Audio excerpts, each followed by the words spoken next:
We're incredibly grateful for your support. Before we begin today's tale, tell us, which city or country are you joining us from? We love connecting with our global audience.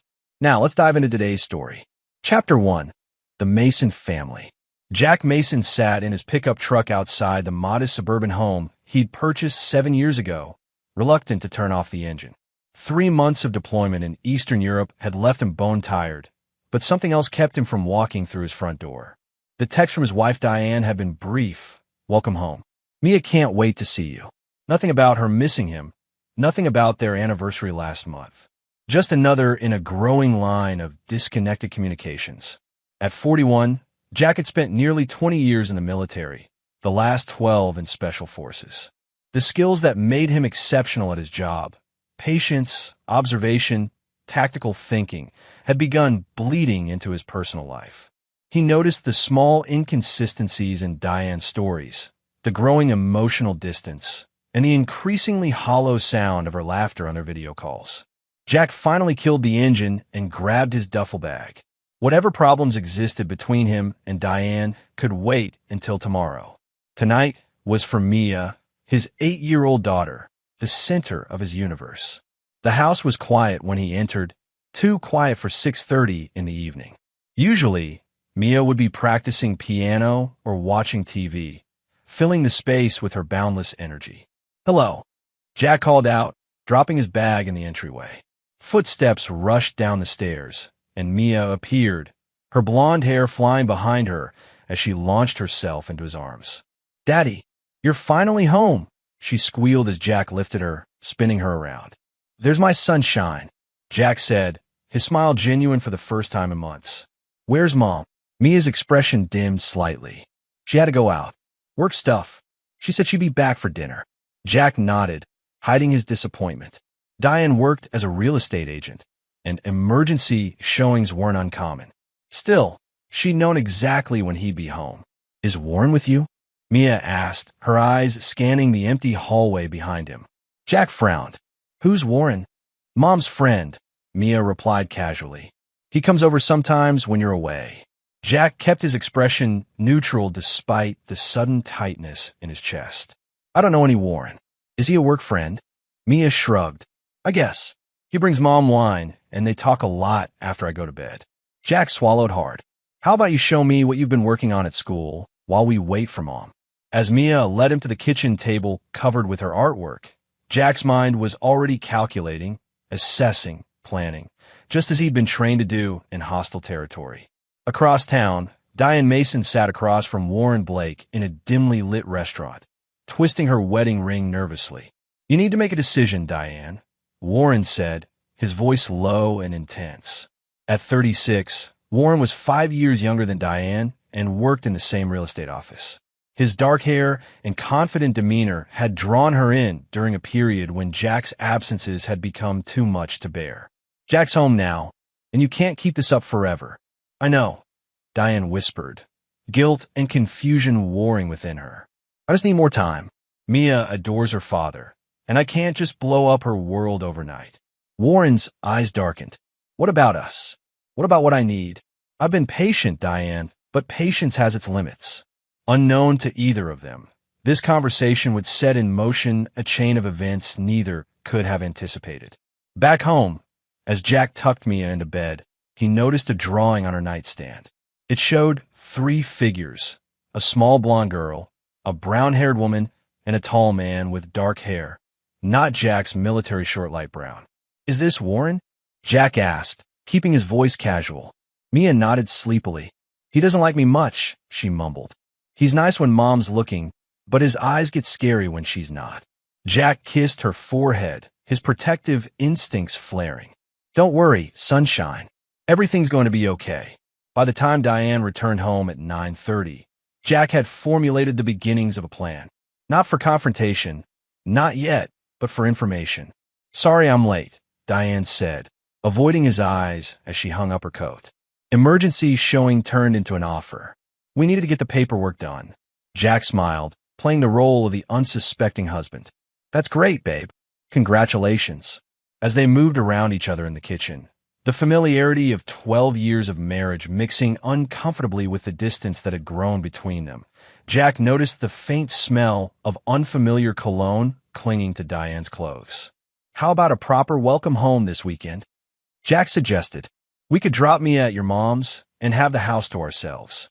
The flash of panic in Diane's eyes confirmed his suspicions before she recovered with a tight smile.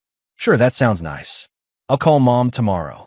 That night, as Diane slept beside him, Jack stared at the ceiling, his training kicking in. If this were a mission, he'd need reconnaissance, evidence, and a clear extraction plan.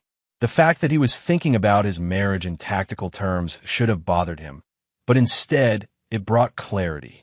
But there was something else gnawing at him. Mia's comment about Warren's scary eyes. If this man was potentially a threat to his daughter, the situation demanded more immediate attention. Chapter 2. The Unraveling. Jack spent the next week establishing what appeared to be his new home routine. He mentioned a possible security consulting job that would keep him busy during business hours, giving Diane the impression he wouldn't be around during the day. In reality, he was conducting careful surveillance. He placed discrete cameras in the common areas of the house. Nothing in bedrooms or bathrooms, just the living room, kitchen, and entryways. He installed a simple GPS tracker on Diane's car and set up monitoring software on the family computer. On Tuesday, while supposedly at a job interview, Jack followed Diane to a coffee shop where she met Warren Blake.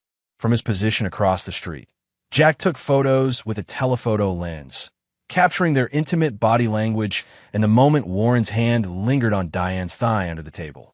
A background check on Warren revealed concerning information. He had no criminal record, but he'd changed jobs frequently, moving from one real estate office to another across 3 states in the past 8 years. There were gaps in his employment history that didn't align with his claimed career trajectory. More troubling was what Jack found when he dug deeper. 2 restraining orders from ex-girlfriends that had been filed and later dropped. The women had moved away shortly afterward, making Jack wonder if they'd been threatened or paid off.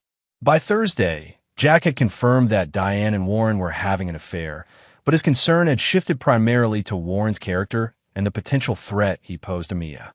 That evening, Mia's second-grade teacher, Ms. Parker, called the house. "Mr. Mason, I'm sorry to bother you at home, but I wanted to discuss something about Mia," she began hesitantly. "Is everything okay?" Jack asked, immediately alert. "She's been more withdrawn lately. Today, during our feelings exercise, she drew a picture of what she called Mom's friend standing outside her bedroom door, and it seemed to upset her. When I asked about it, she said he makes her uncomfortable, but she's afraid to tell her mom." Jack's blood ran cold. "Thank you for letting me know, Miss Parker. I'll talk with Mia tonight." After dinner, Jack took Mia for ice cream, creating a safe space away from home to talk. "Sunshine, you know you can tell me anything, right?" he asked as Mia worked on her chocolate sundae. She nodded, chocolate smeared on her chin. "Ms. Parker mentioned you drew a picture today of Warren outside your bedroom door. Has that happened?" Mia stared at her ice cream. "Sometimes when Mom thinks I'm asleep, Warren comes upstairs. He stands outside my door sometimes." Jack kept his voice gentle despite the rage building inside him. "Does he ever come into your room?" "He tried once," Mia said, her voice small. "But I pretended to wake up and said I needed Mom, so he left." Jack struggled to maintain his composure. "You did exactly the right thing, Mia. I'm so proud of you." He squeezed her hand. "Has anything else happened that made you uncomfortable?" "He took pictures of me at the pool when Mom wasn't looking," Mia said. "And he asks weird questions about when I take baths and stuff." Every instinct Jack had developed through years of identifying threats screamed danger. Warren Blake wasn't just a man having an affair with his wife. He was potentially grooming his daughter. That night, Jack made a decision. He would not confront Diane yet. That would only alert Warren and possibly drive their activities further underground. Instead, he needed to catch Warren in a compromising situation that would leave no doubt about his intentions. The next day, Jack installed additional security measures in Mia's room and throughout the house, including motion sensors that would alert his phone. He also placed a small panic button disguised as a bracelet charm on Mia's favorite bracelet, showing her how to press it if she ever felt scared. "It's like our special secret signal," he explained. If you press it, it tells me you need me, and I'll come right away. Meanwhile, Diane was growing increasingly entangled with Warren, unaware of his disturbing interest in her daughter. Warren had been pushing harder for Diane to leave Jack, using a combination of romance and subtle manipulation. He's going to be deployed again eventually, Warren argued during one of their rendezvous at his apartment. Do you really want to keep living half a life? We could be a family, you, me, and Mia. The mention of Mia sent an uncomfortable chill through Diane, though she couldn't pinpoint why. Something about Warren's tone when he talked about her daughter had started to feel off, but she dismissed it as her own guilt clouding her judgment. I just need to find the right time, Diane insisted. Jack deserves better than having this conversation when he's just returned home. Warren's smile didn't reach his eyes. Of course, take your time. But remember, I won't wait forever. What Diane didn't know was that Warren had already begun making plans of his own. Plans that involved not just her, but Mia as well. Chapter 3. Dangerous Intentions. Sunday morning brought unexpected news. Diane's mother had fallen and needed surgery, requiring Diane to drive to Columbus to help. Jack offered to go with her, but she insisted he stay with Mia. It's nothing serious, just a broken wrist, Diane explained hurriedly as she packed an overnight bag. Mom just needs help with the paperwork and getting settled after the outpatient procedure. I'll be back tomorrow afternoon. Jack nodded, suspecting this might be a fabricated emergency to create time with Warren, but not wanting to tip his hand. Give your mom our love. After Diane left, Jack took Mia to the park, then for pizza, creating a normal, enjoyable father-daughter day. That evening, as he was helping Mia with her bath, his phone buzzed with a notification from one of the security cameras. Someone was approaching the front door. Jack checked the feed to see Warren Blake standing on his porch, looking nervously over his shoulder before using a key to unlock the front door. Jack's jaw clenched.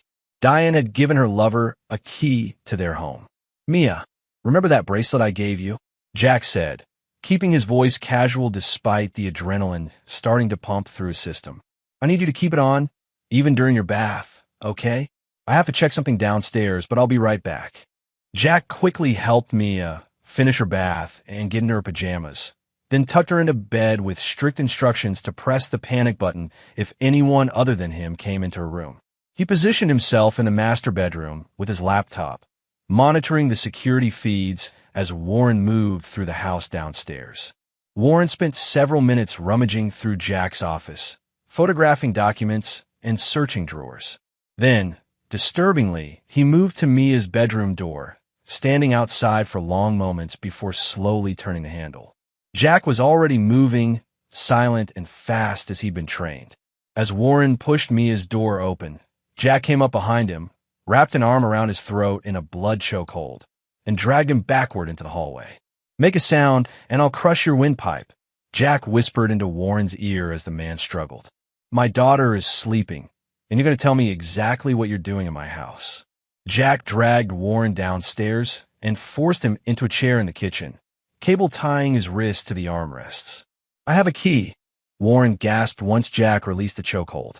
Diane gave it to me. We're together. I know about the affair, Jack said coldly. What I want to know is why you were entering my 8-year-old daughter's bedroom. Warren's eyes darted around, looking for an escape. I wasn't. I was just checking the house.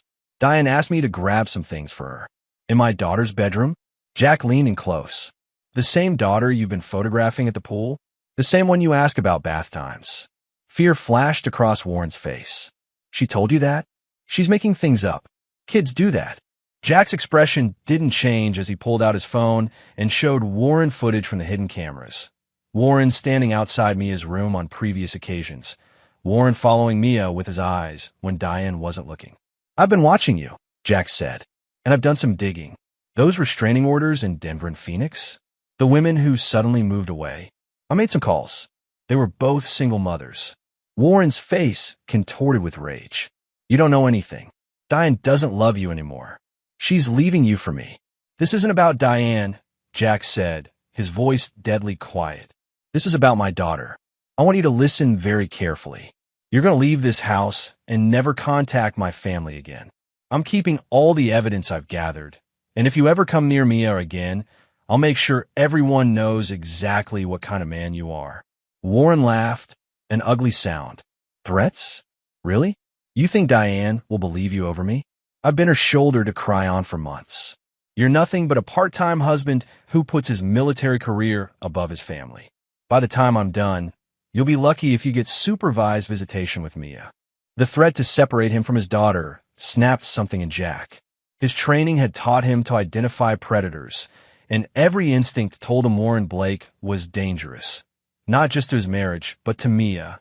Before Jack could respond, his phone buzzed with an alert from Mia's panic button. His blood ran cold as he pulled up the security feed to see a clearly intoxicated Diane stumbling into Mia's bedroom, waking the girl and slurring something about packing a bag. Jack's world narrowed to a single focus, protecting his daughter. He zip-tied Warren's ankles to the chair and moved swiftly upstairs. In Mia's room, he found Diane ineffectually trying to help a confused and frightened Mia pack a small suitcase. "Diane, what are you doing?" Jack asked from the doorway. She spun around, nearly losing her balance. "Jack, we're just having girls' night at a hotel. Mom's surgery was canceled." "You're drunk," Jack said flatly. "And Warren Blake is downstairs tied to a chair after I caught him trying to enter Mia's room while she was sleeping." Diane's face went pale. "What? No, Warren wouldn't. He loves me, he wouldn't." "Daddy," Mia whimpered, running to Jack and wrapping her arms around his legs. "I don't want to go." Jack lifted Mia into his arms. "You're not going anywhere, sunshine. Mom's not feeling well right now. You can't keep my daughter from me," Diane slurred, anger replacing shock. "Warren told me you might try something like this. He warned me you'd make up lies about him when you found out about us." Jack's jaw tightened. "This isn't about us, Diane. This is about Mia's safety. Warren has a history with single mothers. He's been watching Mia, photographing her, asking about her bath times.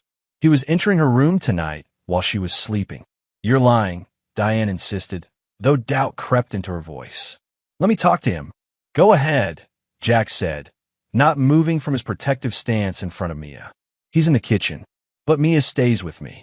Diane stumbled downstairs, Jack following at a distance with Mia still in his arms. When they reached the kitchen, the chair was empty, cut zip ties on the floor. The back door stood open to the night. "See? You made the whole thing up," Diane accused, though her voice lacked conviction. Jack set Mia down behind him. "Check your phone," he said to Diane. "I sent you video clips while you were upstairs." Diane pulled out her phone, her hands shaking as she opened her messages. Jack had sent her footage of Warren standing outside Mia's room on multiple occasions, along with clips of her daughter's teacher discussing Mia's concerns. "This doesn't prove anything," Diane whispered, but the blood had drained from her face. Before Jack could respond, the lights in the house suddenly went out. Then came the sound of breaking glass from the living room, followed by heavy footsteps. "Get behind me," Jack ordered, pushing both Diane and Mia toward the pantry. "Lock yourselves in and call 911. Warren's voice came from the darkness of the living room. "You think you're so smart, don't you, Jack? Special Forces tough guy, but I've dealt with men like you before." Jack moved silently through the kitchen, his eyes already adjusted to the darkness. His training kicked in automatically: assess threats, control the environment, protect the innocent. The faint gleam of metal caught Jack's eye. Warren had returned with a weapon, likely a knife. "You should have just let her go," Warren continued, moving through the dark house. "We could have worked out a custody arrangement. But now I'll have to handle things differently." Jack positioned himself near the entrance to the living room, listening intently as Warren moved closer. The man was broadcasting his location with every word, every footstep. "Amateur." As Warren stepped into the kitchen, Jack struck. A quick blow to the wrist sent the knife clattering across the tile floor. Warren responded with surprising strength, tackling Jack against the counter. They grappled in the darkness, Warren fighting with the desperate fury of a man with nothing to lose, Jack with the control of his years of training. Warren landed a lucky blow to Jack's jaw, momentarily stunning him, then scrambled for the fallen knife. Jack recovered quickly, launching himself at Warren just as the man's fingers closed around the knife handle. They crashed into the living room, knocking over furniture as they struggled for control of the weapon. In the background, Jack could hear Mia crying and Diane's panicked voice on the phone with emergency services. Warren managed to slash Jack's forearm, drawing blood, but the wound only focused Jack's mind further.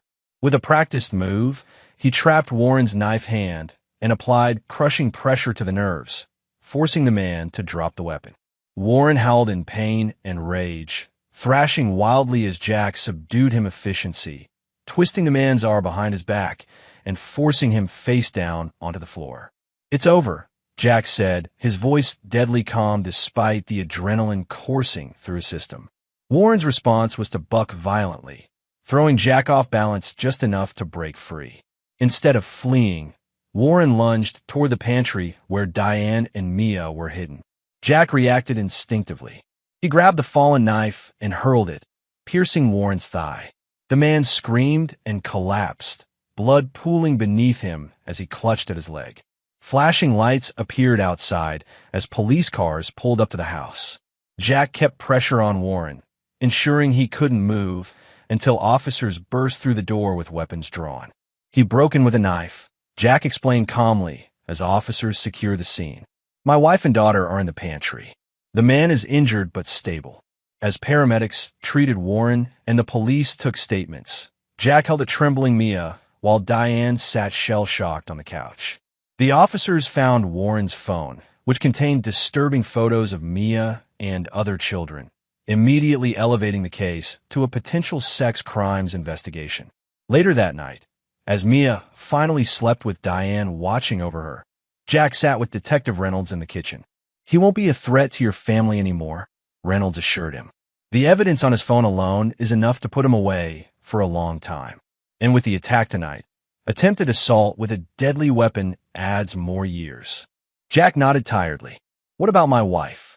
Will she face charges for bringing him into our home?" Reynolds sighed. "Based on statements, including hers, she appears to have been manipulated. She's cooperating fully, admitted to the affair, but insists she had no knowledge of his interest in your daughter. Unless evidence suggests otherwise, she likely won't face criminal charges." After the detective left, Jack found Diane sitting on their bed, eyes red from crying. "I didn't know," she whispered. "I swear I didn't know what he was. How he was looking at Mia." Jack stood in the doorway, emotional exhaustion competing with the physical toll of the fight. "Would you have believed me if I'd told you my suspicions earlier? Or would you have dismissed it as jealousy?" Diane couldn't meet his eyes. "I don't know. That's the problem," Jack said quietly. "You put our daughter in danger because you weren't paying attention, because you wanted to believe the best about him." "I'll never forgive myself," Diane said, fresh tears tracking down her face. "And I don't expect you to forgive me either."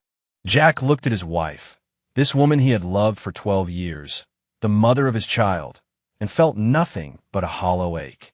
"Right now, all that matters is keeping Mia safe and helping her heal from this," he said. "Everything else can wait." As he left the room to check on his daughter one more time, Jack knew that while the immediate danger had passed, the real challenge was just beginning. Rebuilding trust, if that was even possible, would be far harder than subduing Warren Blake. And the fact remained, his wife had been willing to take their daughter away in the middle of the night at the behest of a man who meant the child harm. That wasn't something Jack could simply forget, no matter what came next. Act 2, Aftermath. Chapter 4, Broken Foundations. 3 weeks after what the family now referred to simply as the incident, Jack sat across from his lawyer, Vivian Torres, in her downtown office. The evidence against Warren Blake continued to mount as the investigation expanded. Police had found connections to known child exploitation networks on his devices, and 2 other families had come forward with similar stories of Warren insinuating himself into their lives. "He's looking at 20 years minimum," Vivian explained, pushing her glasses up her nose. "His lawyer is already talking plea deal, but the prosecutor isn't in a generous mood. The evidence is overwhelming." Jack nodded. Warren's fate was sealed, but his own future remained uncertain. "And the divorce?" Vivian opened another file. "Given the circumstances, we're in a strong position. Diane's admitted to the affair in her statement to police and her actions that night, coming home intoxicated, attempting to remove Mia from the house. Work in your favor for primary custody. She's still Mia's mother, Jack said quietly. Despite everything, he couldn't bring himself to completely sever Mia's relationship with Diane. The girl had experienced enough trauma already. Of course, Vivian agreed. But the court will consider the lapse in judgment. The arrangement we're proposing gives you primary physical custody with Diane having supervised visitation initially, transitioning to regular visitation if things go well. When Jack returned home, he found Mia and her new therapist, Dr. Landry, finishing a session at the kitchen table. The child psychologist had been working with Mia twice weekly since the attack, helping her process the confusing and frightening events. She's doing remarkably well, Dr. Landry told Jack privately after Mia went upstairs to play. Children are resilient, especially when they have a secure attachment figure they can trust, which she clearly has in you. What about her relationship with Diane? Jack asked, keeping his voice low. Diane had moved to a nearby apartment the week after the incident, recognizing that her presence was complicating Mia's recovery. Dr. Landry's expression grew more measured. It's complicated. Mia loves her mother, but she's confused and hurt by what happened. She's expressed worry that her mother chose Warren over her. The therapist paused. Have you and Diane discussed long-term arrangements? Jack sighed. We're working through it with lawyers. I don't want to keep Mia from her mother, but I can't trust Diane's judgment right now. That's understandable, Dr. Landry said. I'd recommend continuing the current arrangement for now. Scheduled visits in neutral locations, gradually increasing duration as Mia becomes more comfortable. Family therapy would be beneficial when you're both ready. Later that evening, Jack drove Mia to meet Diane at a nearby restaurant for dinner. Their twice-weekly ritual now. These supervised visits were awkward, but necessary as they navigated their new reality. As Jack watched Mia and Diane interact over pizza, he noticed how Diane seemed almost afraid to touch her daughter, maintaining a physical distance that hadn't existed before. Mia, for her part, was polite but reserved, nothing like the effusive child she'd been around her mother in the past. Daddy said we might go camping next weekend, Mia announced, breaking a silence that had stretched too long. Diane forced a smile. That sounds fun, sweetie. Your dad is great at camping. You could come too, Mia said hesitantly, then looked at Jack with uncertainty.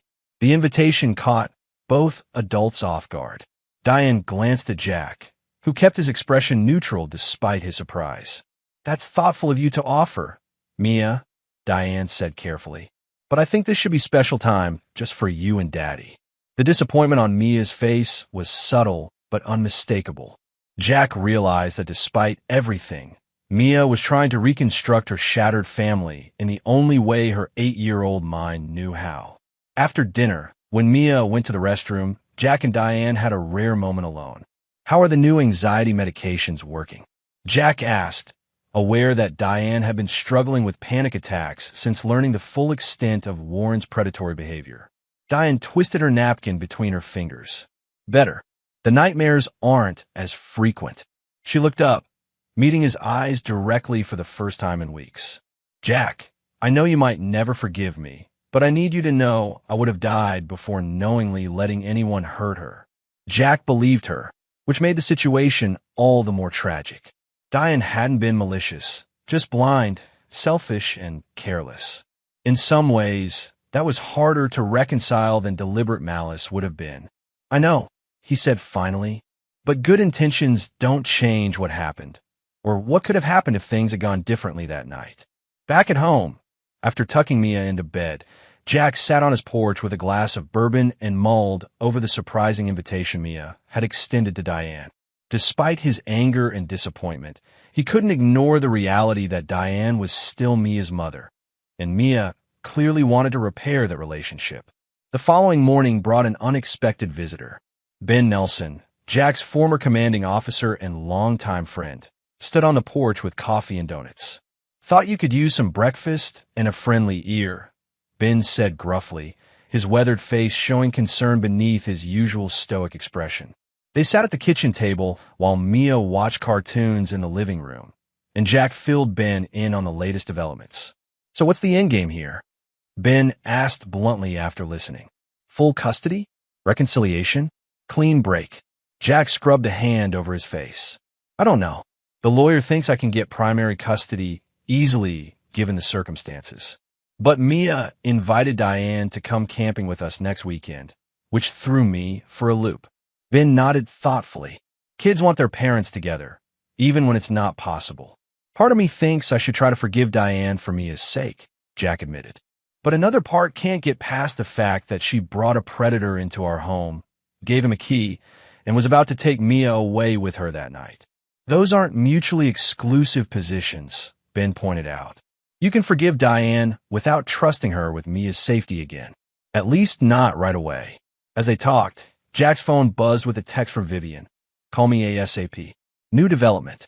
Excusing himself, Jack stepped onto the porch to return the call. We have a problem, Vivian said without preamble. Warren Blake made bail this morning. Jack felt his blood run cold. How? I thought the judge denied bail. New judge, new hearing. His family posted a substantial property bond, and his attorney successfully argued he's not a flight risk due to the tracking monitor and his medical condition. Jack remembered the knife wound to Warren's thigh, a wound that had prevented the man from reaching Mia that night. What about the restraining order? Still in place, Vivian assured him. He's not allowed within 500 feet of any of you or your home. But Jack, there's more. He's alleging you attacked him without provocation, claiming he was at your house at Diane's invitation and never attempted to enter Mia's room. That's bullshit, Jack growled. We have the security footage, which his attorney is trying to get thrown out as unlawfully obtained evidence, since Diane didn't know about the cameras. Vivian sighed. Look, the criminal case against him for the child exploitation material is solid. This is just a desperate attempt to muddy the waters for the assault charges. After hanging up, Jack returned to the kitchen, his expression tight with controlled anger. Warren made bail, he told Ben, keeping his voice low so Mia wouldn't overhear. Ben's eyes hardened. Do you think he'll violate the restraining order? Men like that don't respect legal boundaries, Jack said. I need to increase security here and make sure Mia's school knows not to release her to anyone but me. As they discussed precautions, Jack's phone buzzed again. This time it was Diane. Did you hear? What do we do now? Jack stared at the message, noting the we. The first time since the separation that Diane had framed their situation as a shared problem rather than parallel struggles. Despite everything, when faced with a threat to Mia, Diane's protective instincts had finally surfaced. I'm handling it, he texted back. Stay at your apartment. I'll update you later. Ben watched Jack with knowing eyes.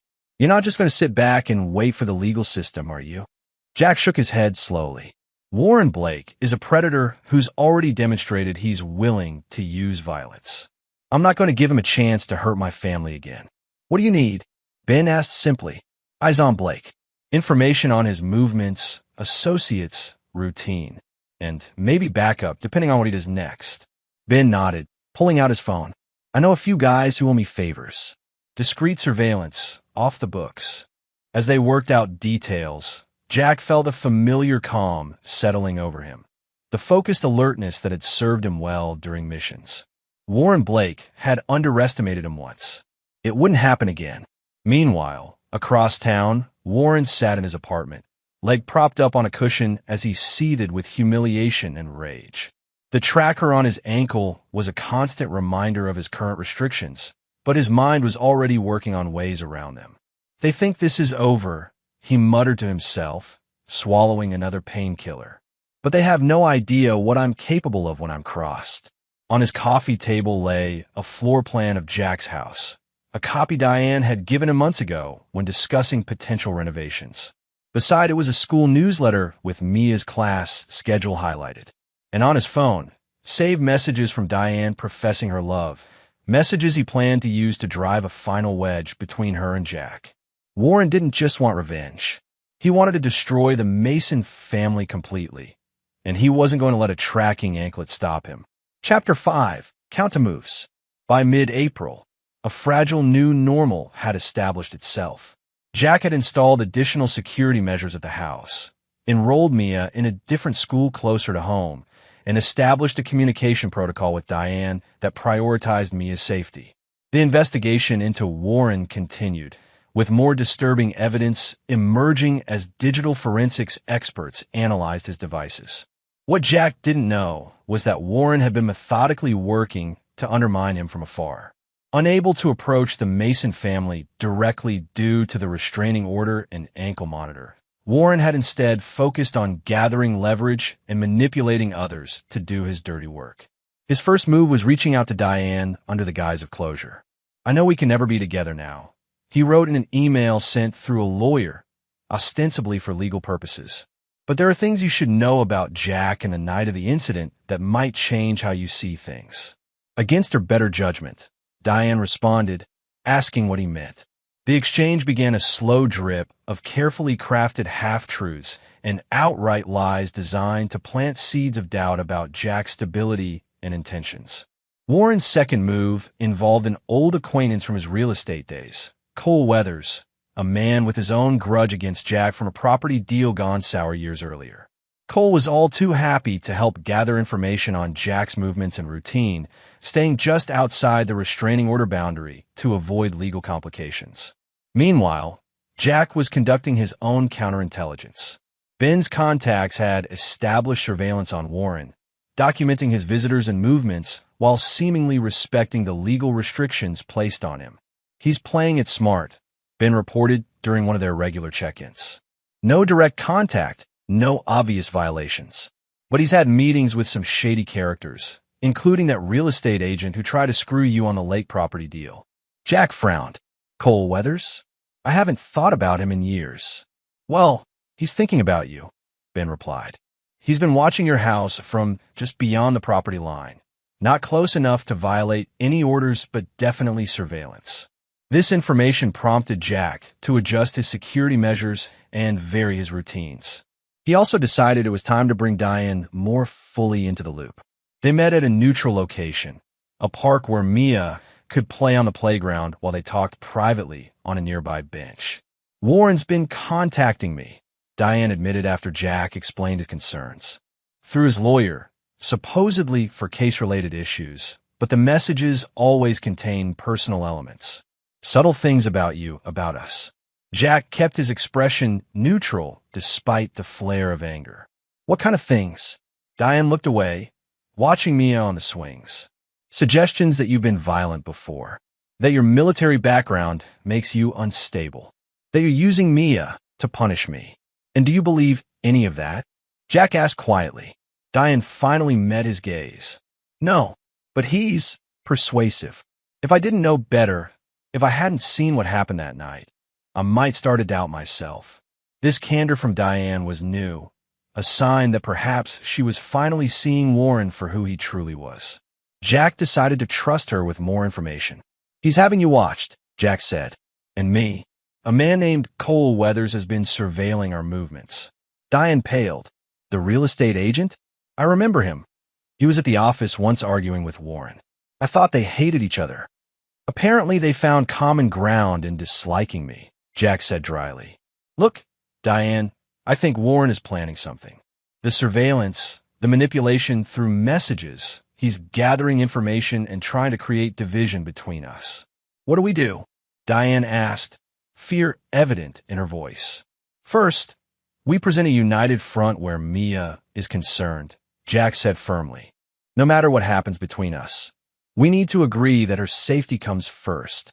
Second, document everything, every message, unusual encounter, car that passes your apartment too many times." As they talked, Jack's phone buzzed with a text from Ben. "Blake's tracker shows him at home, but my guy swears he just saw him at the mall. Could be equipment malfunction or something worse." Jack's instincts immediately sharpened.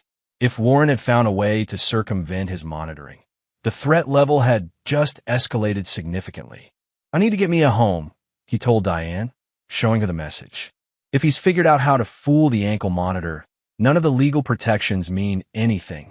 Diane's face hardened with resolve. "I'm coming with you. If he's coming after Mia, I want to be there."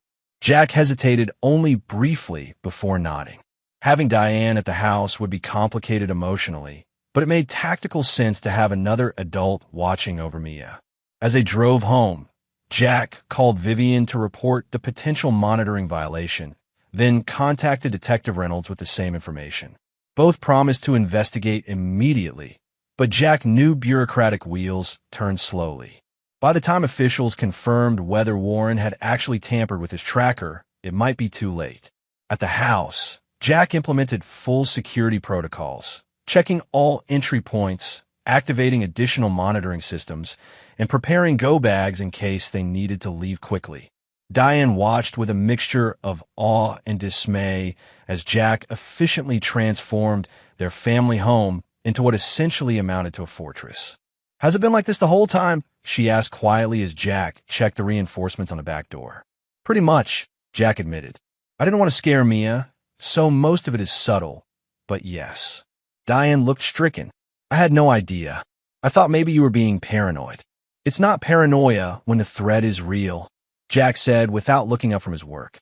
That evening, as Mia slept upstairs with both her panic button bracelet and a new motion-detecting baby monitor, Jack and Diane sat in the kitchen reviewing the security footage from the past week. "There," Jack said, pointing to a car that had passed the house multiple times. "That's Cole's Audi. He's been mapping our patterns, probably reporting back to Warren." Diane shook her head in disbelief. "I can't believe I fell for Warren's act." Looking back, there were so many signs, so many moments that should have raised red flags. "He's a practiced manipulator," Jack said, not unkindly. "That's what predators do. They identify vulnerabilities and exploit them."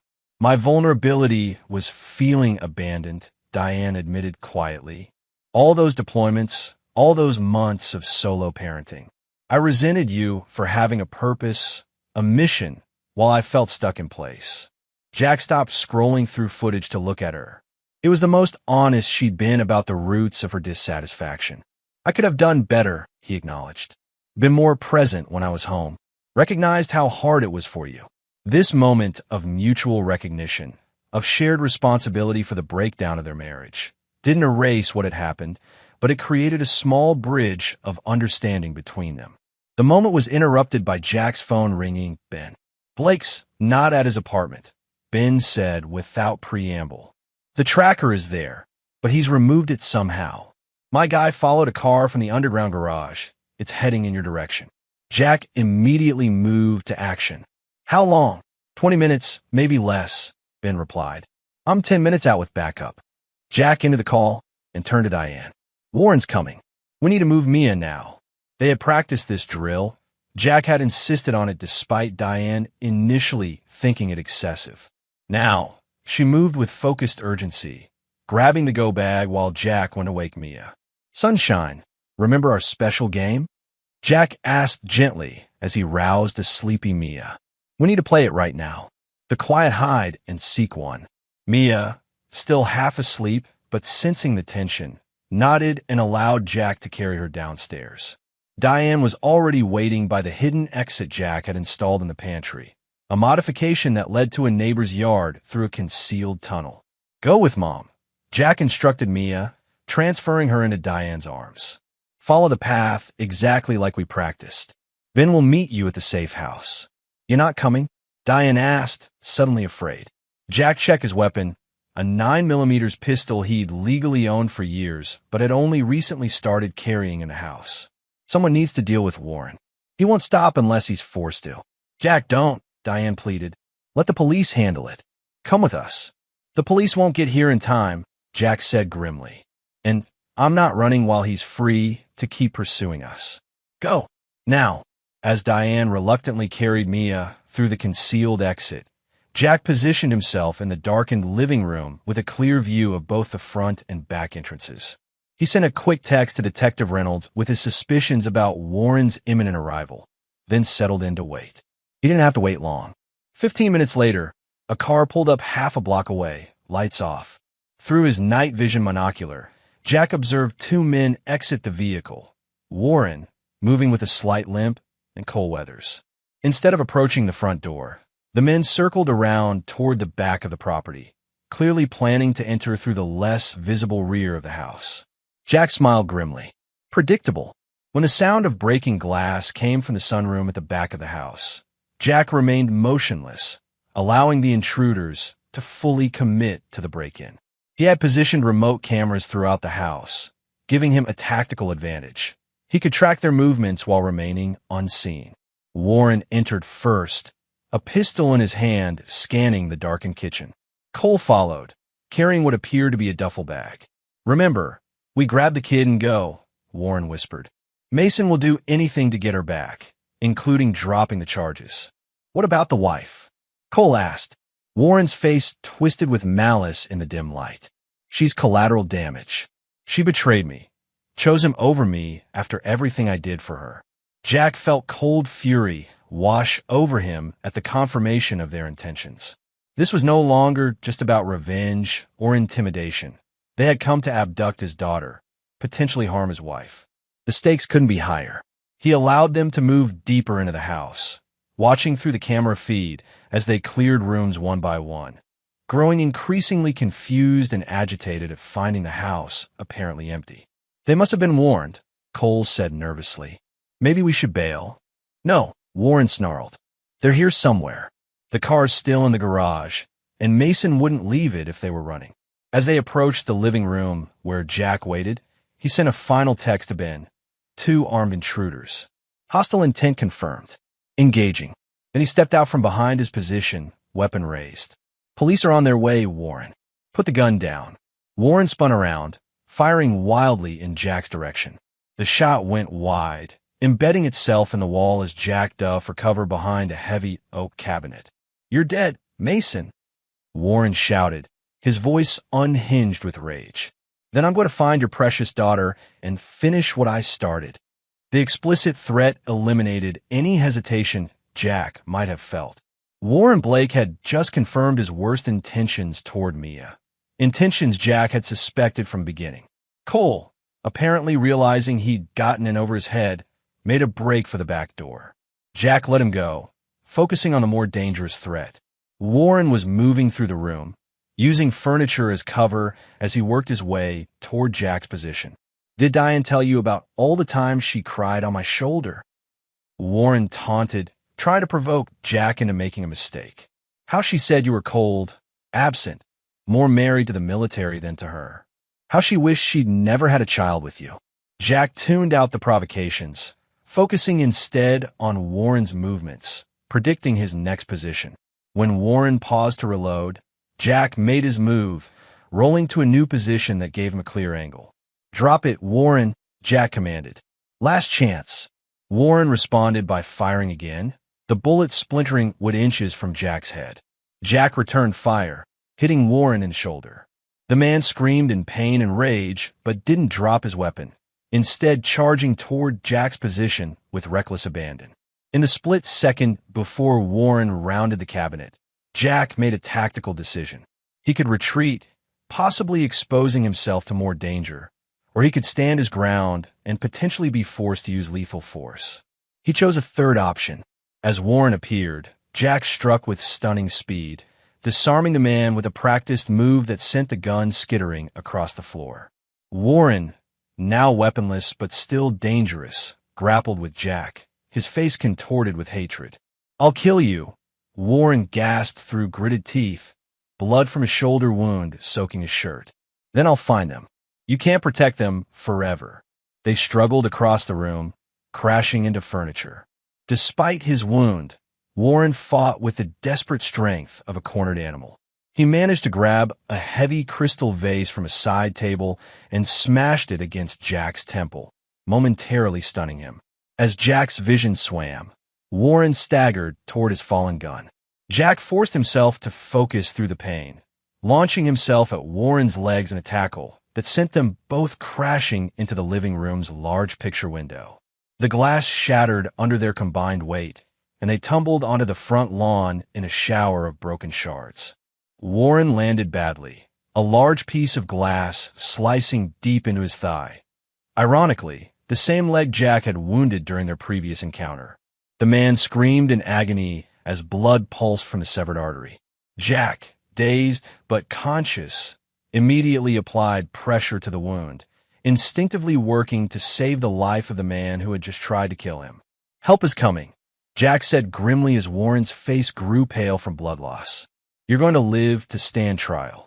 Warren's eyes burned with hatred even as shock began to set in. "You think this is over? There are others who understand what needs to be done with girls like Mia." The implication sent ice through Jack's veins, but before he could respond, sirens wailed in the distance and headlights swept across the lawn as multiple vehicles converged on the house. Detective Reynolds was first on the scene, weapon drawn until he assessed the situation. Paramedics rushed to stabilize Warren, while officers secured the perimeter and began gathering evidence of the break-in. "We got your texts," Reynolds told Jack as a medic cleaned the gash on his temple. "Tracked Blake's ankle monitor, found it attached to his cat. He's looking at significant additional charges now. Attempted kidnapping, assault with a deadly weapon, violation of restraining order." Jack nodded tiredly. "There's more." He implied he's connected to others with similar interests. A network. Reynolds' expression darkened. "We'll dig into it. Based on what we've already found on his devices, it wouldn't surprise me." "Where are Diane and Mia?" "Safe house," Jack replied. "My former CO is with them." As the chaos of the crime scene investigation unfolded around him, Jack finally allowed himself to acknowledge the magnitude of what had just happened and what had nearly happened. Warren Blake had come to abduct his daughter, potentially harm his wife, and kill him. The man had been willing to destroy an entire family to satisfy his twisted desires and need for revenge. And most disturbing of all was his final implication, that he wasn't alone, that others like him existed who had taken an interest in Mia. The threat might not be over, even with Warren in custody. Jack pulled out his phone and called Ben. "We're secure," Ben reported. "Mia's asleep. Diane's a wreck, but holding it together. What's your status?" "Warren's in custody, heading to surgery," Jack reported. "I'm fine. Minor injuries. But Ben, this might be bigger than we thought. I need you to stay with them while I follow up on something." Despite his exhaustion and the lingering effects of the concussion, Jack knew he couldn't rest. Not yet. Warren's ominous words suggested a wider threat, one that might still be lurking even with the primary predator contained. As the ambulance carrying Warren pulled away and investigators continued processing the scene, Jack stood in the shattered remnants of his home, more determined than ever to uncover the full extent of the danger to his family, and to eliminate it, whatever the cost. Chapter 6: Deeper Currents. The attack at the Mason home made local headlines, with initial reports characterizing it as a home invasion gone wrong. Detective Reynolds, recognizing the sensitivity of the case, managed to keep Warren's specific interest in Mia out of the press, focusing instead on the restraining order violation and assault charges. Jack spent the night at the hospital being monitored for his concussion, against his wishes but at Reynolds' insistence. By morning, he learned that Warren had survived surgery but remained in critical condition under police guard. Cole Weathers had been apprehended trying to flee the city and was now cooperating with investigators in exchange for leniency. Diane and Mia remained at the safe house, a small cabin owned by Ben's brother in the mountains just outside the city. When Jack arrived the following afternoon, he found Mia playing a board game with Ben, while Diane sat by the window, jumping at every sound from the surrounding forest. "Daddy!" Mia exclaimed, running to him. Jack winced slightly as her small body collided with his bruised ribs, but held her tightly. "Hey, sunshine, having fun with Uncle Ben. He lets me win at Monopoly," Mia whispered loudly, causing Ben to protest good-naturedly. Jack exchanged a look with Diane, whose relief at seeing him was evident despite the strain between them. After getting Mia settled back at her game, Jack spoke privately with Diane and Ben on the cabin's small porch. "Warren made it through surgery," Jack reported. "He's under guard and facing multiple felony charges now. Cole Weathers is singing like a canary, apparently trying to save his own skin." "What about what Warren said?" Diane asked, her voice tight with fear. "About others being interested in Mia?" Jack's jaw clenched. "Reynolds is investigating. They're going through Warren's contacts, devices, everything. But I'm not taking any chances. My buddy at the cybercrimes unit is helping unofficially," Ben added. Preliminary examination of Warren's cloud accounts shows communication with several unknown users who share similar proclivities. Diane made a small, broken sound. How did I not see it? How could I have been so blind? Jack didn't answer the rhetorical question. Instead, he outlined their next steps. The house isn't safe right now. Too much damage and potentially compromised. I've arranged for a rental property under Ben's name while we figure out our next move. Our next move? Diane questioned, catching the pronoun. Jack met her gaze steadily. Warren's attack has changed things. There may be a bigger threat out there, one targeting our daughter. Whatever issues exist between us, we need to present a united front. Ben, sensing the need for the couple to talk privately, excused himself to check on Mia. Once alone, Diane turned to Jack with tears in her eyes. I keep thinking about what would have happened if you hadn't been so vigilant. If you hadn't noticed Warren's interest in Mia.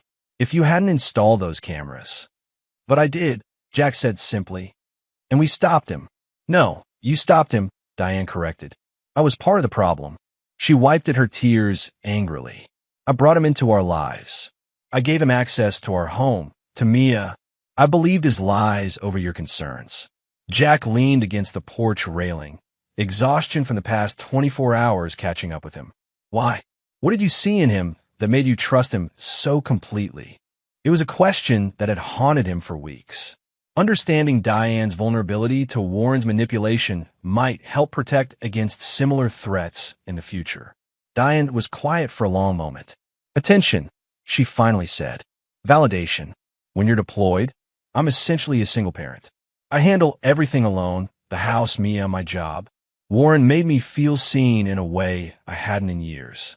He acted impressed by everything I managed on my own, while simultaneously making me feel it was okay to need help, to be vulnerable. She laughed bitterly. Of course, now I see he was just identifying weaknesses, creating dependence. Classic predator tactics. Jack absorbed this, recognizing painful truths on both sides. His military career had created gaps in their relationship, spaces where someone like Warren could insert himself. And Diane, feeling unseen and unappreciated, had been susceptible to the attention.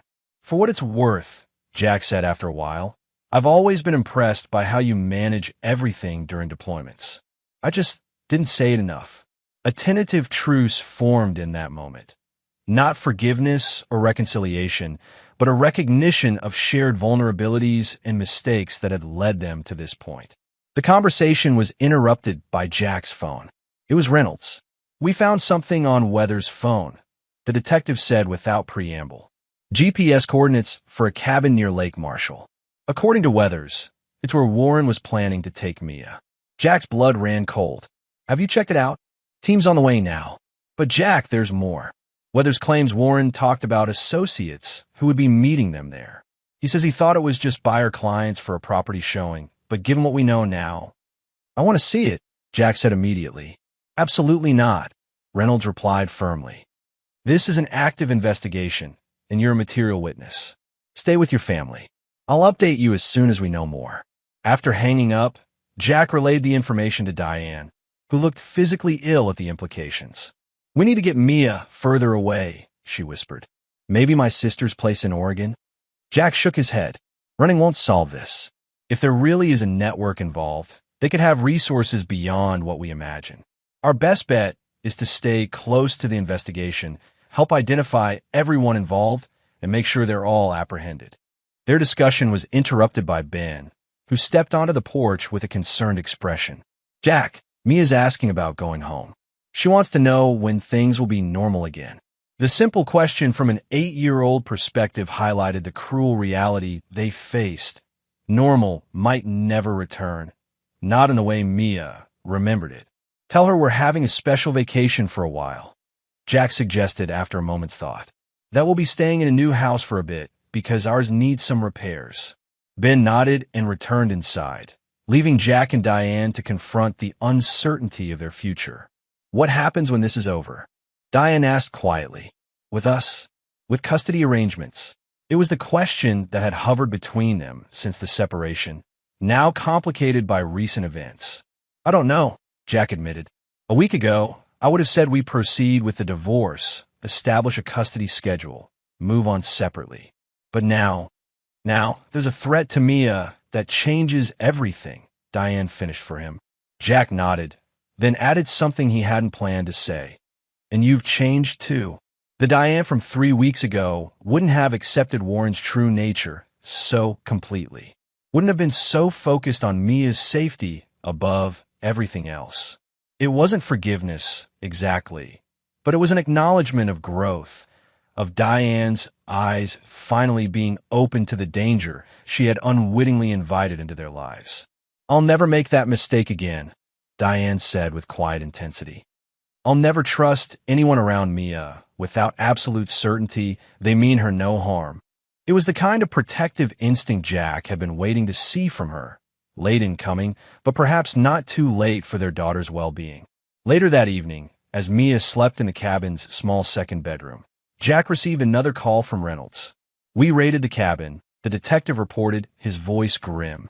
Found evidence consistent with child trafficking preparations, restraints sized for children, sedatives, fake identification documents. But no people, place was deserted. They were tipped off, Jack included. Appears that way. But we did find something else, a laptop hidden in a ventilation duct. Cyber team is working on it now. But preliminary findings suggest communication with at least 3 other individuals regarding plans for that location. The implications were clear. Warren wasn't working alone, and his associates were still out there. We're moving the family to a secure location tomorrow, Jack informed Reynolds. Ben's arranged it through unofficial channels. Reynolds didn't bother arguing against this breach of protocol. Keep me updated on your location. And Jack, watch your back. If these people are as organized as they appear to be, they won't appreciate you disrupting their operation. After ending the call, Jack stepped outside for fresh air, trying to process the escalating situation. What had begun as a betrayal by his wife had evolved into something far more sinister, a glimpse into a dark network that trafficked in the exploitation of children. And, somehow, his family had become entangled in it. Ben joined him a few minutes later, handing him a mug of coffee laced with bourbon. Reynolds called me too, Ben said. Filled me in on the cabin. Jack took a long swallow of the spiked coffee. This is bigger than we thought. Always was, Ben replied. Men like Warren don't operate in isolation. They find each other, protect each other. And now they know we've identified one of them, Jack said. Which means Mia isn't just a target of opportunity anymore. She's a liability. A witness who could identify Warren. Ben's expression was grave. You really think they'd come after an 8-year-old to silence her? People who traffic children are capable of anything, Jack said flatly. And Warren knows Mia could identify him, could testify about his behavior around her. The implications hung heavily in the night air. Their enemy wasn't just Warren Blake anymore. It was an unknown number of individuals with similar intentions, potentially with resources and connections they couldn't yet identify. The rental property is secure, Ben assured him. Former military owns it, off the grid, no digital footprint. We'll move you tomorrow. Set up communication protocols. Jack nodded gratefully. I need to make one stop first. Alone. Ben raised an eyebrow. That sounds like something I should talk you out of. Probably, Jack agreed. But you won't. The following morning, while Diane packed their meager belongings and Ben prepared Mia for the move with a game pretending they were spies on a secret mission, Jack drove to the hospital where Warren remained under guard. Using his military ID and a connection with the hospital's head of security, a former Marine, Jack gained access to Warren's room. The man lay handcuffed to the bed, tubes and monitors connecting him to various machines. His face was pale, his breathing shallow. Mason, Warren croaked when he saw Jack, fear briefly flashing across his features before being replaced with defiance. Come to finish the job? I came for information, Jack said, closing the door behind him. About your associates. The ones who were going to meet you at the cabin. Warren's lips twisted in a weak approximation of his former smirk. I have no idea what you're talking about. They abandoned you, Warren, Jack said, moving closer to the bed. Left you to take the fall while they disappeared. Police found the cabin, the preparations. It's over. Uncertainty flickered in Warren's eyes. I want a lawyer present for any discussion. This isn't an official interview, Jack said quietly. This is between you and me. One chance to do something right, to give me the information I need to protect my daughter from your friends.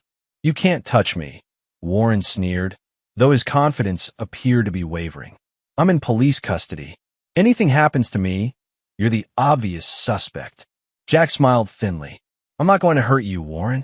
I don't need to. He leaned closer. But I've spent 20 years in special forces. I've made contacts around the world, including in every major prison in this state.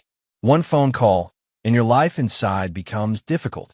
Fear crawled across Warren's face as the implication sank in. You're bluffing. Maybe, Jack conceded. But ask yourself this. How much are these associates worth to you? The ones who left you bleeding and arrested while they disappeared. The ones who haven't sent a lawyer, haven't tried to contact you, haven't done anything to help. Warren's expression wavered, doubt replacing defiance. Jack pressed his advantage. They used you, Warren. You were the expendable one, the distraction. Give me names, give me locations, and I'll make sure Detective Reynolds knows you cooperated. It could mean the difference between regular population and protective custody. For a long moment, Warren seemed to be calculating his options. Finally, his shoulders slumped in defeat. There's a man, calls himself Anderson. I only met him in person once, but he's the one who approached me initially after seeing some content I'd shared online. He's connected, powerful, said he had clients with specific interests willing to pay premium prices. Jack kept his expression neutral despite the revulsion rising within him. Connected how? Politically, I think. He implied protection from high places. That's why I wasn't worried about the charges sticking. He promised intervention if I ever got into trouble. Warren laughed bitterly. Guess it was a lie. Where do I find him? Jack pressed. Warren hesitated, then seemed to make a decision. There's a private club downtown, the Cardinal's Nest. Members only, very exclusive. He conducts business from there. But you'll never get in without. I'll manage, Jack interrupted. What does he look like? Warren described a man in his 50s, distinguished, with silver hair and a scar along his jaw from a childhood accident. As Jack committed the details to memory, he realized he was getting a glimpse into a world few ever saw, a shadow network operating behind legitimate businesses and social connections. They'll kill you if you go after them, Warren warned, a strange mix of fear and satisfaction in his voice. They're not like me. They're organized, connected. They have people everywhere. So do I, Jack replied simply. He turned to leave, then paused at the door. One more thing. Was Mia specifically targeted, or was she just convenient because of your relationship with Diane? Pain flickered across Warren's face. Not physical, but something deeper. It started as convenience. But then Anderson saw her photo on my phone. He said she was premium merchandise, blonde, athletic, the right age. That's when it became more than just my personal interest. The confession, stark in its horror, confirmed Jack's worst fears. This hadn't been random. At some point, Mia had been specifically identified as a target by people beyond Warren. If you're lying to me, Jack said quietly, about any of this, I'll know. And I'll be back. Warren didn't respond, turning his face away as Jack left the room. Outside the hospital, Jack sat in his car for several minutes, processing what he'd learned. The threat was real, organized, and potentially far-reaching. Warren had been merely the visible edge of something much darker. He called Ben to relay the information, instructing him to reach out to trusted contacts for intelligence on the Cardinal's Nest and anyone matching Anderson's description. Then he called Reynolds, sharing everything except the implied threat he'd made to Warren. The detective sounded troubled by the new information. This goes beyond my jurisdiction if what he's saying is true, Reynolds admitted. I'll need to bring in federal resources, possibly FBI's Crimes Against Children unit. Do it, Jack agreed. But keep my family's location restricted to only those you absolutely trust. If this Anderson has connections like Warren claims, information could leak. After ending the call, Jack sat for a moment longer, steeling himself for what came next. The battle to protect Mia had expanded beyond a single predator to an organized network. one that had already identified his daughter as a target. As he started the car to return to the cabin, Jack felt a cold certainty settle over him. This wouldn't end with investigations and arrests. Some threats required more permanent solutions, and he was uniquely qualified to provide them. Act 3. Reckoning. Chapter 7. The Cardinal's Nest. The safe house Ben had arranged was a modernized farmhouse on 20 acres of land outside the city. Isolated without being conspicuous, it offered clear sight lines in all directions and multiple evacuation routes, perfect for a family needing both security and privacy.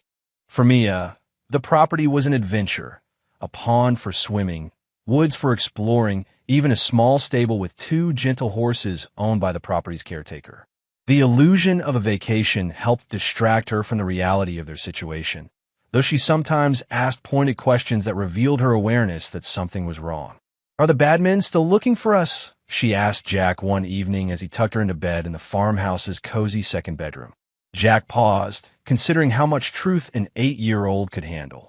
"Some of them might be," he finally answered, "but they don't know where we are, and we have lots of people helping keep us safe." Mia nodded solemnly, like Uncle Ben and his friends with the big guns. Jack suppressed a smile. Ben's security team, former operators from various military branches, maintained a discreet but constant presence on the property. They kept their weapons concealed when Mia was around, but clearly not well enough. "Exactly like them," Jack agreed. "Now sleep tight, sunshine. Big day tomorrow." Tomorrow would indeed be significant, but not for the horseback riding lesson Mia anticipated. After nearly 2 weeks of reconnaissance and preparation, Jack and Ben had finally gathered enough intelligence on the Cardinals' nest to make their move. Downstairs, Diane sat with Ben and Jack's newest ally, Special Agent Leah Winters from the FBI's Crimes Against Children Unit. Reynolds had brought her in after reviewing the evidence from Warren's devices in the cabin, recognizing the case had expanded beyond local jurisdiction. "The club operates as a legitimate business on paper," Agent Winters explained, spreading photographs across the kitchen table. "Private membership, expensive fees, exclusive clientele. The owner is listed as Cardinal Enterprises, but it's a shell corporation registered in the Caymans." "And this Anderson?" Diane asked, studying the surveillance photos Ben's team had obtained. "Still working to confirm his identity," Winters admitted. "He uses various aliases, moves between circles that don't typically intersect. What we do know is that he's connected to at least 3 other cases involving trafficking and exploitation."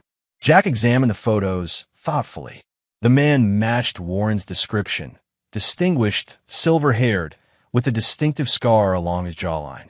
In each image, he was impeccably dressed, projecting wealth and confidence as he entered or exited the club. "What's the play here?" Ben asked. "Official raid?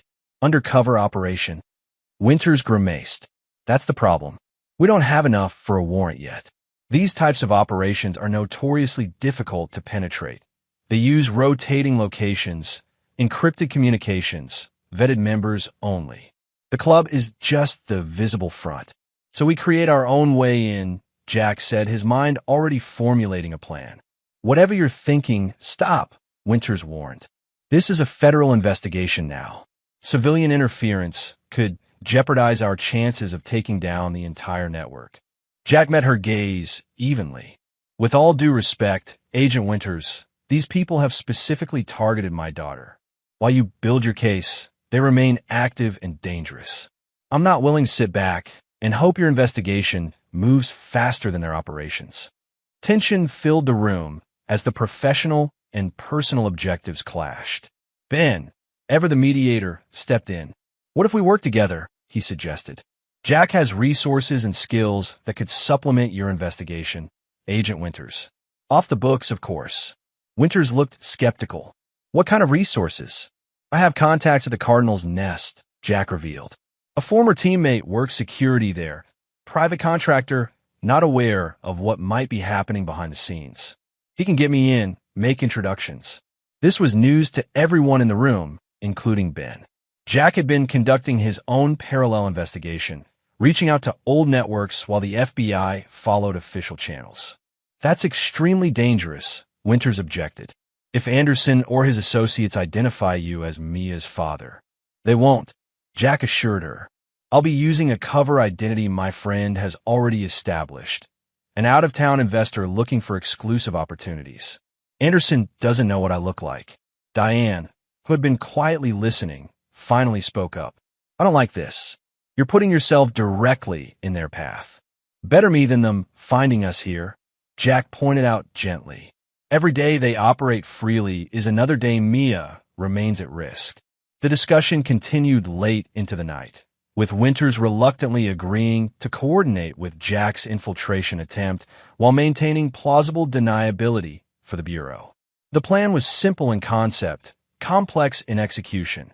Jack would enter the Cardinals' nest, identify Anderson and his key associates, gather enough intelligence to justify a federal raid, then extract safely. The following evening, as Ben's team maintained security at the farmhouse and Diane kept Mia occupied with board games, Jack prepared for his infiltration. Gone was the practical, military-influenced wardrobe, replaced by an expensive tailored suit. His normally short hair had been styled differently, and subtle cosmetic adjustments, courtesy of Ben's contact and theater production, altered his appearance just enough to prevent recognition from photographs. How do I look? Jack asked Ben as he made final adjustments to his appearance. Like a rich asshole I'd love to punch, Ben replied with a grim smile. Perfect for the venue. Jack checked the specialized equipment disguised as ordinary objects, a fountain pen with recording capabilities, cufflinks that functioned as transmitters, a watch that could capture images. All provided by Winters through unofficial channels, all offering plausible deniability if discovered. If you don't check in every 30 minutes, we move to extraction, Ben reminded him. Winters has a team on standby 3 blocks from the club. I'll be in the surveillance van with her team, monitoring communications. Jack nodded, committing the protocols to memory. As he prepared to leave, Diane appeared in the doorway. Be careful, she said simply. Mia needs you to come home. Jack was struck by how much had changed between them in the weeks since Warren's attack. The anger and betrayal remained, but had been tempered by shared purpose and danger. They functioned now as allies if not partners, united in their determination to protect their daughter. I will, he promised. This ends tonight. The Cardinals' nest occupied the top 2 floors of a renovated historic building downtown. The exterior projected old-world elegance. No signage, just a discreet cardinal emblem embossed on the brass door. A suited doorman checked credentials before allowing entry, and private elevators whisked approved guests to the club above. Jack's contact, Miguel Ortiz, met him at a coffee shop around the corner to provide final details before his entrance. I've added you to the guest list as Stephen Hayes, Miguel explained, sliding a membership card across the table. You're a private equity manager from Chicago, in town exploring investment opportunities. Anderson usually arrives around 10 and holds court in the back room until the early hours. Security measures? Jack asked, pocketing the card. Metal detectors at the elevator. Concierge desk does bag checks. The real protection is the membership vetting. They don't let just anyone in, and guests are thoroughly investigated beforehand. But not thoroughly enough, Jack noted with grim satisfaction. His cover identity had withstood scrutiny, the background fabricated expertly by one of Ben's contacts in intelligence. Miguel leaned closer, lowering his voice. Look, I don't know exactly what you're after, but these are serious players. Old money, political connections, the kind of people who make problems disappear. Whatever you find in there, be careful how you use it. Jack nodded, recognizing the risk his friend was taking by helping him. I appreciate this, Miguel. I owe you. Just make sure whatever you're doing is worth it, Miguel replied, standing to leave. I'll be on duty at the main bar if you need me, but don't acknowledge me unless absolutely necessary. At precisely 9:30, Jack approached the Cardinals' nest, projecting the confident entitlement of wealth and privilege. The doorman verified his membership card, and the elevator operator, a young woman in a crisp uniform, escorted him to the club level. The space that greeted him exuded refined luxury. Dark wood paneling, leather seating, subtle lighting that flattered the club's well-heeled clientele. A jazz quartet played softly in one corner while impeccably dressed servers moved discreetly among the members. To all appearances, it was simply an exclusive social club for the elite. Jack moved through the space casually, ordering a single malt at the bar and engaging in light conversation with other members while surveying the layout. Miguel stood behind the bar, supervising the bartenders, acknowledging Jack with only the slightest nod when their eyes briefly met. By 10:15, the club had filled with what appeared to be regular members, predominantly men, though a few elegantly dressed women circulated as well. Jack noted which members were greeted with particular deference by the staff, identifying the establishment's hierarchy. At 10:30, a subtle shift in energy rippled through the club as Anderson entered through a private elevator. Jack recognized him immediately from the surveillance photos. Silver hair immaculately styled, the distinctive scar along his jawline partially visible despite careful grooming to minimize it. He moved with the easy confidence of someone accustomed to power, greeting select members with handshakes and brief conversations as he made his way toward a door at the back of the main room. Following Winter's instructions, Jack activated the recording devices and positioned himself to be noticed without being obvious about it. When Anderson paused at the bar near him, Jack seized the opportunity. "Excellent selection of Macallan," he commented, gesturing to his glass. Chicago clubs rarely stock the 25-year. Anderson turned, assessing Jack with practiced ease. "A visitor to our fair city, then?" "Stephen Hayes." Jack introduced himself, extending a hand. "Here exploring some investment opportunities." "Charles Anderson," the man replied, shaking Jack's hand firmly. "What sort of investments interest you, Mr. Hayes?" "The exclusive kind," Jack answered with the slight smile they had rehearsed, suggestive without being explicit. "I find standard portfolios uninspiring. I prefer unique opportunities with significant returns." Anderson's expression remained pleasant, but his eyes sharpened with interest. "Many of our members share that philosophy. Perhaps you'd care to join some of us for a more private discussion? We occasionally review special opportunities not available to the general market." It was exactly the opening they had anticipated. Jack followed Anderson through the private door into a wood-paneled room where 4 other men sat around a table, drinks and cigars in hand. Jack recognized 2 from Winter's intelligence briefing, a state judge and a tech entrepreneur, both suspected of involvement in Anderson's network. The others were unknown, but their casual display of wealth spoke to significant resources. "Gentlemen, this is Stephen Hayes from Chicago," Anderson introduced him. "He's interested in our more exclusive investment opportunities." The next 2 hours unfolded precisely as Jack and Winters had hoped. Under the guise of vague financial discussions, Anderson and his associates gradually revealed the outlines of their operation. Never explicitly, always couched in euphemisms and business terminology, but clear enough to someone listening for it. "Our premium acquisitions come with significant appreciation potential," Anderson explained at one point. "The initial placement cost is considerable, but the leasing options provide substantial ongoing revenue.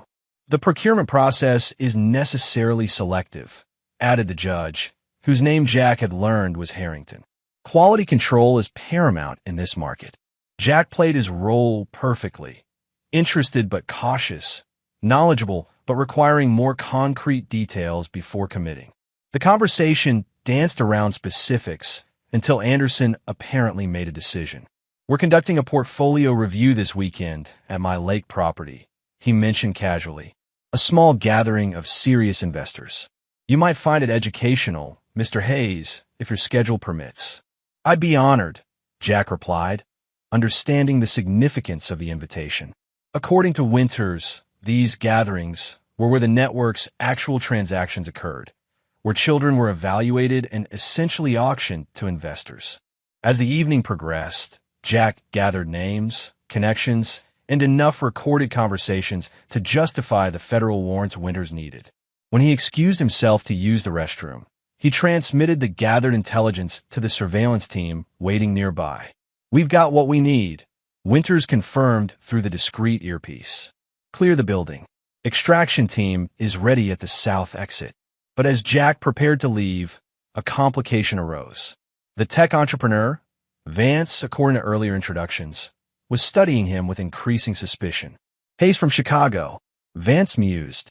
"Funny, I was just there last week meeting with all the major private equity firms. Don't recall your name coming up." Jack maintained his composure. "We maintain a deliberately low profile. Family office structure, private clients only." Vance nodded, but his eyes had narrowed. "Which building are you in?" "Michigan Avenue." Before Jack could respond, the door opened and a new arrival entered. Cole Weathers, looking nervous but determined as he scanned the room. His eyes widened upon seeing Jack, recognition immediate despite the cosmetic alterations. "That's him," Cole blurted. "That's Jack Mason, Mia's father." The room froze for a split second before erupting into controlled chaos. Anderson's pleasant mask dropped, revealing cold calculation beneath. Judge Harrington lunged for the door, presumably to alert security. Vance reached inside his jacket, likely for a weapon. Jack reacted with the speed and precision of his years of training. A swift strike incapacitated Vance before he could draw his weapon. A well-placed kick sent the heavy table crashing into Anderson and another associate. But Cole and the judge had already made it through the door, shouting for security. "Compromise. Moving to extraction now," Jack reported tersely through his communication device as he assessed escape options. The private room had only 2 exits, the main door now blocked by emerging security personnel and a fire exit that likely led to the building's rear stairwell.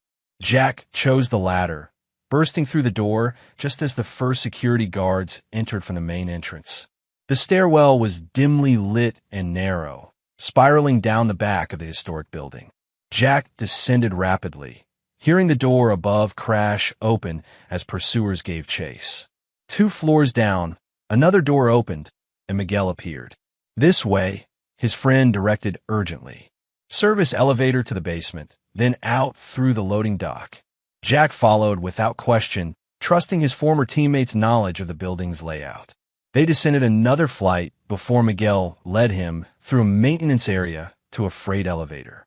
"Anderson's people are covering all the main exits," Miguel reported as they descended.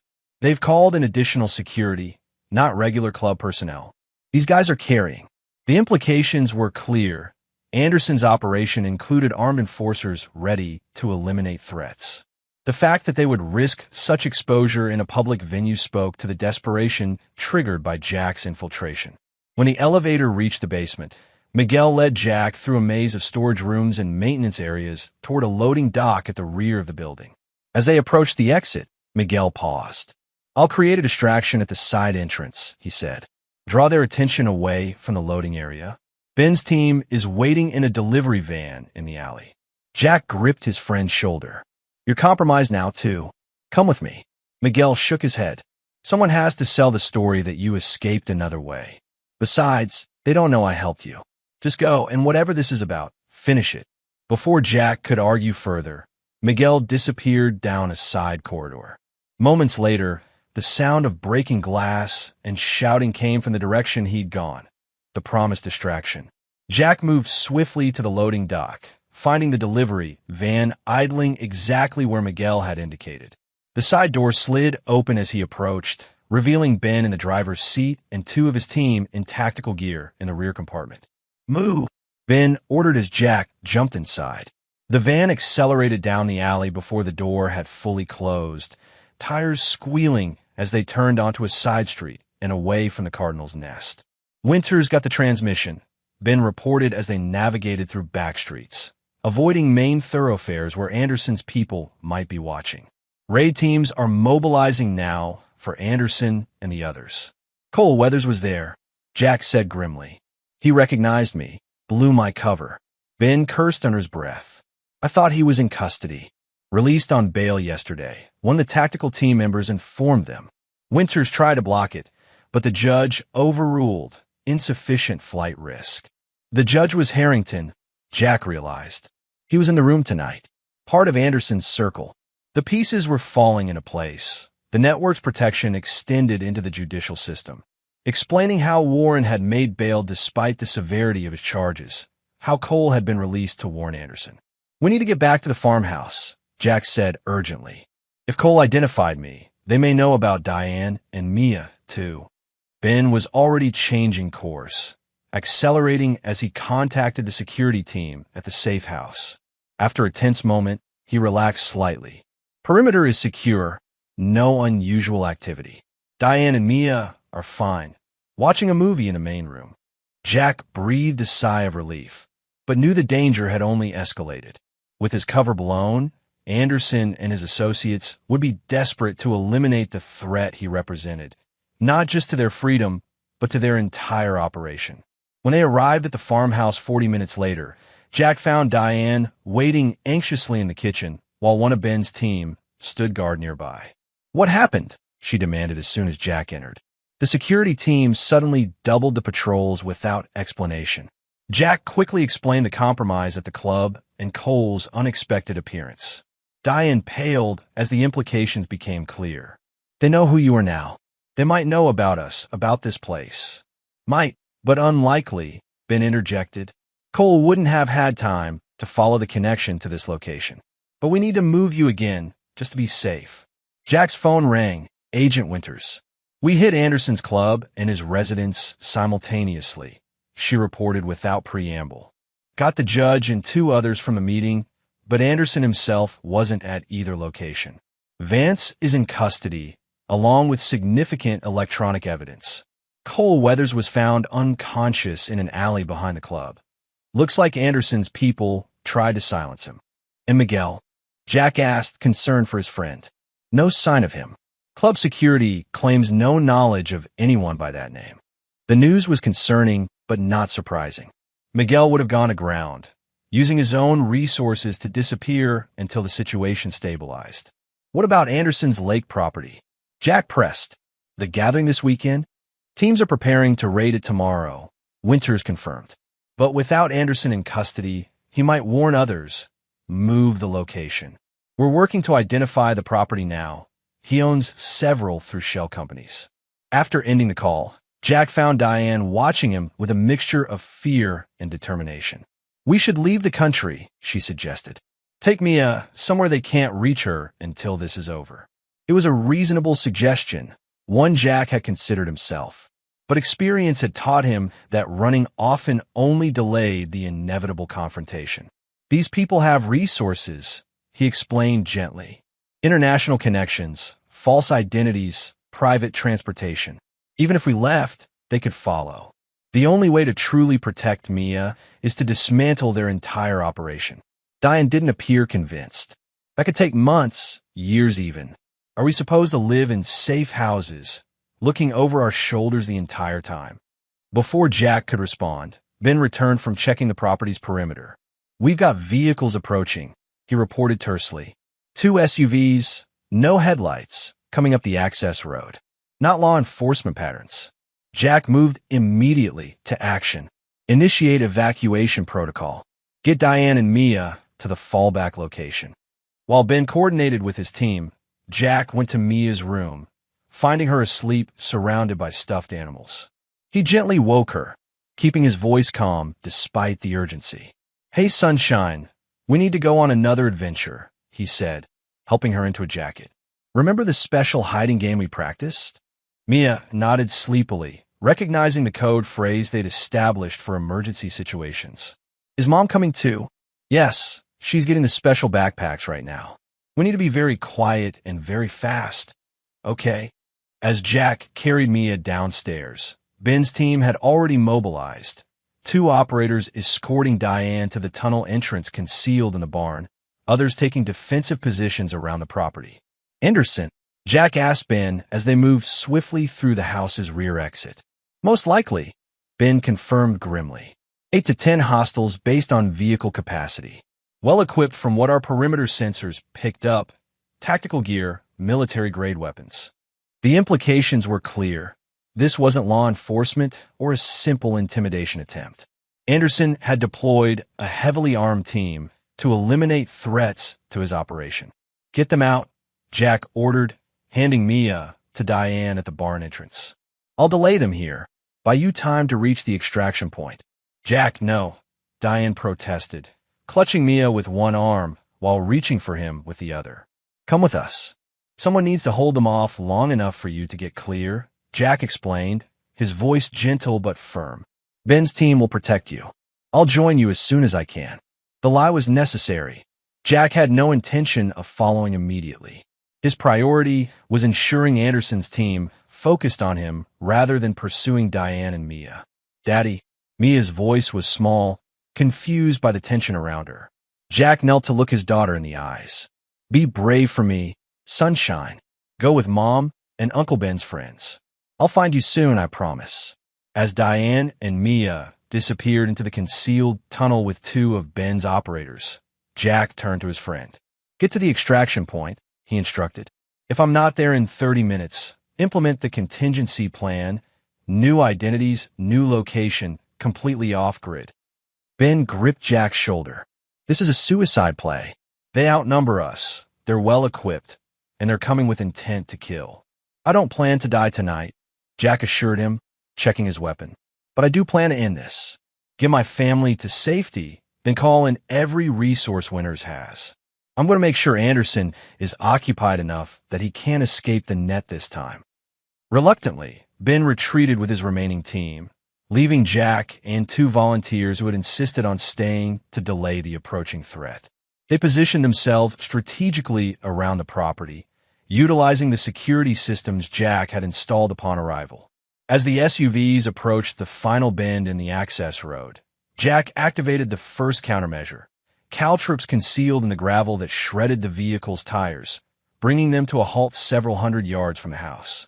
Through night vision equipment, Jack observed armed men deploying from the disabled vehicles, moving in tactical formation toward the farmhouse. Their equipment and movement patterns confirmed Ben's assessment.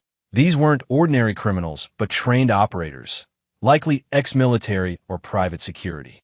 Jack's earpiece crackled with a transmission from Ben. "Primary package secure. Moving to extraction. Secondary package reports federal response 15 minutes out." Relief flooded through Jack. Diane and Mia had reached the escape vehicle and were moving to the secondary safe location. Now he needed to keep Anderson's team occupied until federal reinforcements arrived. The first engagement came at the property's perimeter fence. One of Jack's volunteers triggered motion sensors, alerting them to approaching hostiles. A brief, intense exchange of gunfire followed, with the attackers quickly adjusting their approach to avoid the prepared defensive positions. "They're splitting up," reported the second volunteer, a former Army Ranger named Taylor. "Three moving toward the barn, others continuing toward the house." "I've got the barn," Jack decided, moving silently through the shadows toward the structure. If the attackers discovered the tunnel, they might determine the escape route. He reached the barn just as three figures in tactical gear breached the side entrance. Using the darkness to his advantage, Jack eliminated the first attacker with a precise shot, then engaged the remaining two in close-quarter combat as they returned fire. The exchange was brief but violent. Jack sustained a graze wound to his arm, but neutralized both attackers through superior training and familiarity with the environment. As he secured their weapons, he noted military-grade communications equipment and identification that confirmed his suspicions. Private contractors, likely former special operations themselves. Before he could report this finding to Taylor, a new voice came over the attacker's radio. "Cool, controlled, undeniably Anderson. Team 2, status report. Have you secured the barn exit?" Jack made a split-second decision. Keying the radio, he mimicked the flat, professional tone of the contractors. "Barn secure. No sign of targets. Proceeding to house." There was a brief pause before Anderson replied, "Understood. Be advised, primary targets are female and child. Mason is secondary priority. Capture if possible, eliminate if necessary." The cold calculation in Anderson's voice as he ordered the capture of an 8-year-old child eliminated any remaining doubt about the man's nature. This wasn't just about silencing witnesses anymore. Anderson still intended to proceed with his original plan for Mia. Jack moved toward the house, where Taylor was engaged with the remaining attackers. Using the confusion of the firefight as cover, he circled behind the main assault team, identifying the command vehicle positioned just beyond the property line. Through thermal imaging, he could make out two figures inside. One clearly Anderson based on the physical profile, the other likely a driver or additional security. Both remained safely behind the front line, directing the assault without exposing themselves to danger. Jack's tactical training presented multiple options, but his decision was guided by a singular goal: ensuring Anderson could not escape again. Federal forces would arrive soon, but if Anderson slipped away in the confusion, Mia would never truly be safe. Moving with practiced stealth, Jack approached the command vehicle from the blind spot created by the surrounding trees. The driver was alert but focused on the action at the house, scanning but missing Jack's approach from the unexpected angle. When Jack reached the vehicle, he employed techniques honed through years of special operations: silent entry, immediate control. The driver had only a moment to register surprise before Jack subdued him with precise efficiency. Anderson, focused on communications with his assault team, didn't realize the threat until Jack was already inside the vehicle, weapon trained on him with unwavering precision. "This ends now," Jack said quietly, the cold fury in his voice more effective than any shout. Anderson's composure cracked only briefly before his practiced mask of control returned. "Mason, I should have anticipated your direct approach. Call them off," Jack ordered, gesturing to the radio. "Tell your team to stand down and surrender to authorities." A thin smile crossed Anderson's face. "Or what? You'll kill me?" That would be convenient for some very powerful people who would prefer I don't have the opportunity to name names. "I'm not interested in your deals or your powerful friends," Jack replied evenly. "My only concern is ensuring you never threaten my daughter again." Anderson's eyes narrowed calculatingly. "A noble sentiment. But you should know this goes far beyond me. The organization I represent has international reach, resources beyond what you can imagine. Even if I'm removed from the equation, others will step forward. Then I'll deal with them too," Jack said simply. Before Anderson could respond, the radio crackled with urgent reports: federal vehicles approaching, team members down, requests for extraction.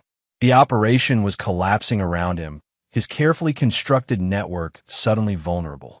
"You've no idea what you've done," Anderson said, his composed facade finally cracking to reveal the rage beneath. "The people I protect, the interests I serve, they don't forgive intervention." "Neither do I," Jack replied, unmoved by the threat. In the distance, sirens wailed as federal response teams finally arrived. Through the vehicle's windows, Jack could see the flashing lights of multiple vehicles converging on the property. Anderson's expression shifted subtly, calculation replacing anger as he assessed his dwindling options. "Perhaps we can reach an arrangement," he suggested, his tone modulating to one of reasonable negotiation. "My organization has resources that could benefit your family. Complete security, financial provision, a new identity beyond reach of any threat." The offer was as transparent as it was desperate, a final attempt to escape the consequences now bearing down on him. "The only arrangement I'm interested in," Jack said coldly, "is the one where you spend the rest of your life in a cell, unable to harm another child. And if that's not possible, I'll settle for ensuring you're no longer a threat by any means necessary." As federal agents surrounded the vehicle, Jack maintained his position, weapon trained on Anderson, until properly identified authorities took control of the situation. Only when Anderson was securely in federal custody did Jack finally lower his weapon, the adrenaline of combat giving way to bone-deep exhaustion. Agent Winters found him sitting on the bumper of an ambulance as paramedics treated his arm wound. "Anderson secure," she reported, satisfaction evident beneath her professional demeanor. "Based on intelligence from tonight's raid and what we found at his residence, we've already identified 3 more key members of the network. International partners are moving on offshore operations as we speak." "And Mia? Diane?" Jack asked, his priorities unchanged despite the victory. "Safe at the secondary location with Ben's team," Winters confirmed. "We'll need to keep them in protective custody until the operation concludes, but the immediate threat has been neutralized." As dawn broke over the farmhouse, Now a bustling crime scene with federal agents processing evidence and securing prisoners. Jack allowed himself a moment of cautious hope. For the first time since discovering Warren Blake's true nature, he could see a path forward, not just to safety, but to justice. Anderson and his network were facing the full weight of federal prosecution, with evidence mounting by the hour. Warren Blake remained in custody, his cooperation now secure by the collapse of the protection he had counted on. The threat that had hung over Jack's family for weeks was finally being dismantled, piece by piece. But as Jack prepared to join Diane and Mia at the safe location, he knew their journey was far from over. The legal proceedings would take months, possibly years. The trauma Mia had experienced would require ongoing support and healing. And his relationship with Diane remained complicated by both past betrayals and recent solidarity. Still, for the first time in what felt like an eternity, Jack allowed himself to believe that his family might eventually find not just safety, but peace. Chapter 8. Reconstruction. 1 month after Anderson's arrest, the Mason family remained under protective custody in a comfortable but secure FBI safe house outside Portland.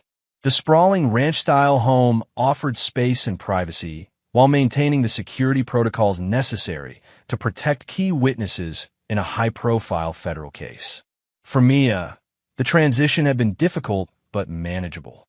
Her enrollment in a nearby school under an assumed name provided much-needed routine, while twice-weekly therapy sessions helped her process the ongoing disruption to her life. Though she occasionally asked when they could go home, she had adapted to their temporary circumstances with remarkable resilience. Diane had undergone perhaps the most profound transformation. The events of the past months had stripped away her former complacency, replacing it with vigilant awareness and a fierce protectiveness toward Mia. She had become an active participant in security briefings, learning threat assessment and emergency protocols with dedicated focus. Jack observed these changes with cautious optimism. The woman who had once been blind to Warren's predatory nature now instinctively registered potential dangers in their environment. The wife who had drifted away during his deployments now engaged him in meaningful conversations about their future, separate or together. On a crisp autumn morning, Jack sat on the safe house's covered porch, reviewing updates from Agent Winters. The case against Anderson and his network continued to expand, with investigations now spanning multiple countries. Warren Blake had turned state's evidence, providing detailed testimony about the organization's operations in exchange for consideration during sentencing. Diane joined him, carrying 2 mugs of coffee. "Good news?" she asked, noting his focused expression. "Progress," Jack replied, accepting the offered mug. They've identified 3 more high-level members of Anderson's network, including a federal prosecutor who was helping bury cases. Diane settled into the adjacent chair, pulling her sweater tighter against the morning chill. Will it ever really be over? Will Mia ever be completely safe? It was the question that haunted them both, whether dismantling Anderson's immediate circle would truly eliminate the threat, or whether the network's reach extended beyond what they had yet uncovered. No operation survives having its leadership and infrastructure exposed, Jack said after a thoughtful pause. These organizations thrive on secrecy and protection from powerful figures. With those elements compromised, they collapse. But new ones form, Diane pointed out softly. Jack couldn't deny this reality. Yes, but without specific interest in Mia. She would no longer be a specific target, just a child we need to protect like any parents would. Diane nodded, absorbing this distinction. After a moment of silence, she asked the question that had hovered between them for weeks. What about us, Jack? Where do we go from here? Jack took a slow sip of his coffee, considering. The betrayal still ached when he allowed himself to dwell on it, but the intensity had faded as they'd faced greater threats together. I don't know, he admitted honestly. A part of me wants to forgive everything and start fresh for Mia's sake. Another part can't forget finding Warren in our home that night, knowing you gave him a key. I wouldn't forgive me either, Diane said quietly. What I did was unforgivable, not just the affair, but bringing danger into our daughter's life. She looked out at the distant mountains. But I want you to know I'll spend the rest of my life making it up to Mia. And to you if you'll let me. Before Jack could respond, his phone buzzed with a message from Agent Winters. Need to speak with you both immediately. Arriving in 20.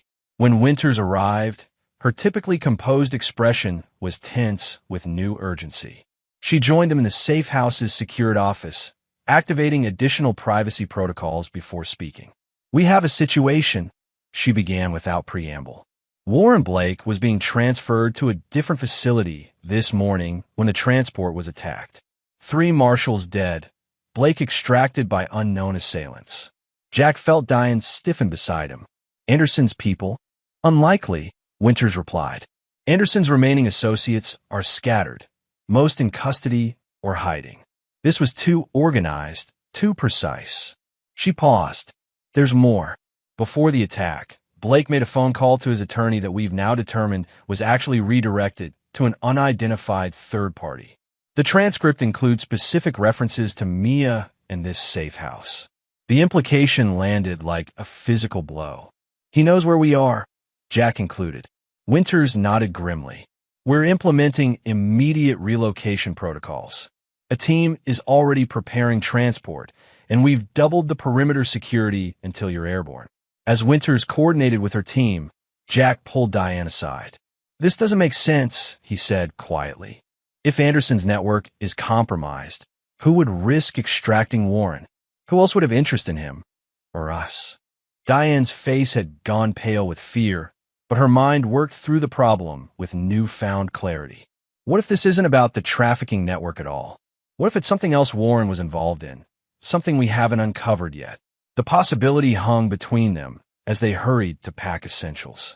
Mia was collected early from school, confused and frightened by the sudden urgency, but cooperative as they explained another special trip was necessary. Hours later, they were airborne in an unmarked FBI helicopter, destination classified even to them for security purposes. Jack watched the landscape blur beneath them, his mind racing through scenarios and contingencies. Warren Blake was free, armed with knowledge of their location and identities. The threat had evolved yet again, becoming more personal and unpredictable. Beside him, Diane clutched Mia to her side, the girl finally sleeping after the stress of their hasty departure. In the dim light of the helicopter cabin, Diane's expression reflected the same determined protectiveness Jack felt, a shared purpose that transcended their fractured relationship. We'll get through this, he said, just loudly enough to be heard over the helicopter's engines. Diane nodded, reaching out to briefly squeeze his hand. Together, it wasn't forgiveness or reconciliation, not yet, but it was a commitment to the priority they both held above all else, keeping Mia safe whatever that required. What neither of them realized was that Warren's escape had set in motion events that would force them to confront not just external threats, but the foundation of their relationship itself, and ultimately determine whether their family could be salvaged from the wreckage of betrayal and danger. Chapter 9. Final Reckonings. The new safe house, a modernized bunker built into a mountainside in rural Wyoming, offered security at the cost of comfort. Designed for maximum protection rather than extended habitation, its concrete walls and limited windows created an atmosphere of confinement that wore on all of them as days stretched into weeks. Mia struggled most visibly with the restrictions. Without school or external activities, she became withdrawn and irritable, her normally sunny personality dimmed by the ongoing disruption to her life. The dedicated FBI child psychologist who visited twice weekly reported concerning levels of anxiety and signs of depression. She needs stability, the psychologist, Dr. Porter, told Jack and Diane during one consultation. Children are resilient, but there are limits to what they can process. Being constantly uprooted, constantly in danger, it creates lasting trauma. What choice do we have? Diane asked, frustration edging her voice. Warren's still out there, potentially with new allies we know nothing about.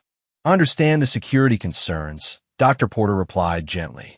I'm simply telling you the psychological cost to Mia. Decisions about how to balance those considerations are yours as parents. The conversation weighed heavily on Jack as he conducted his daily security check of the facility's perimeter.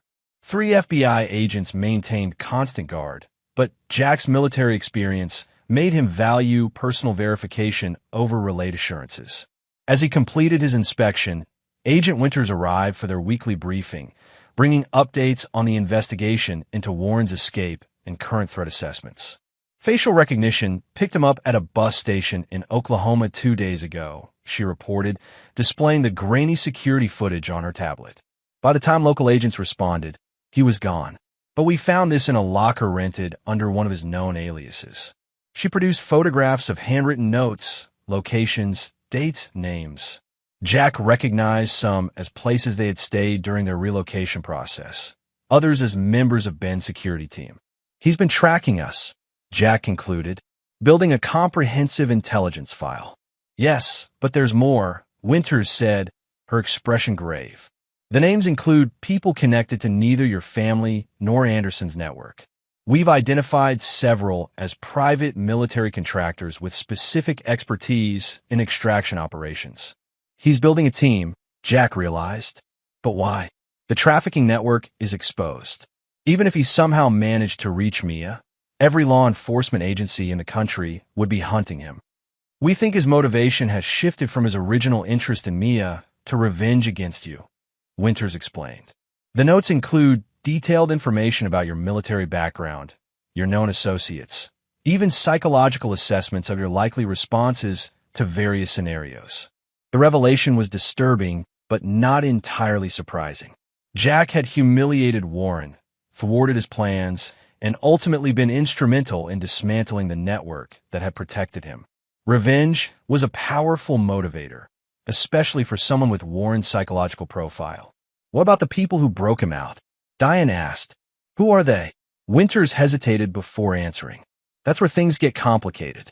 The operation was too sophisticated for someone with Warren's limited resources to have arranged, especially from custody. We believe he had help from someone with significant capabilities. Anderson's organization had deep pockets, Jack suggested. That was our initial theory, Winters acknowledged. But recent intelligence suggests another possibility. She paused, choosing her words carefully.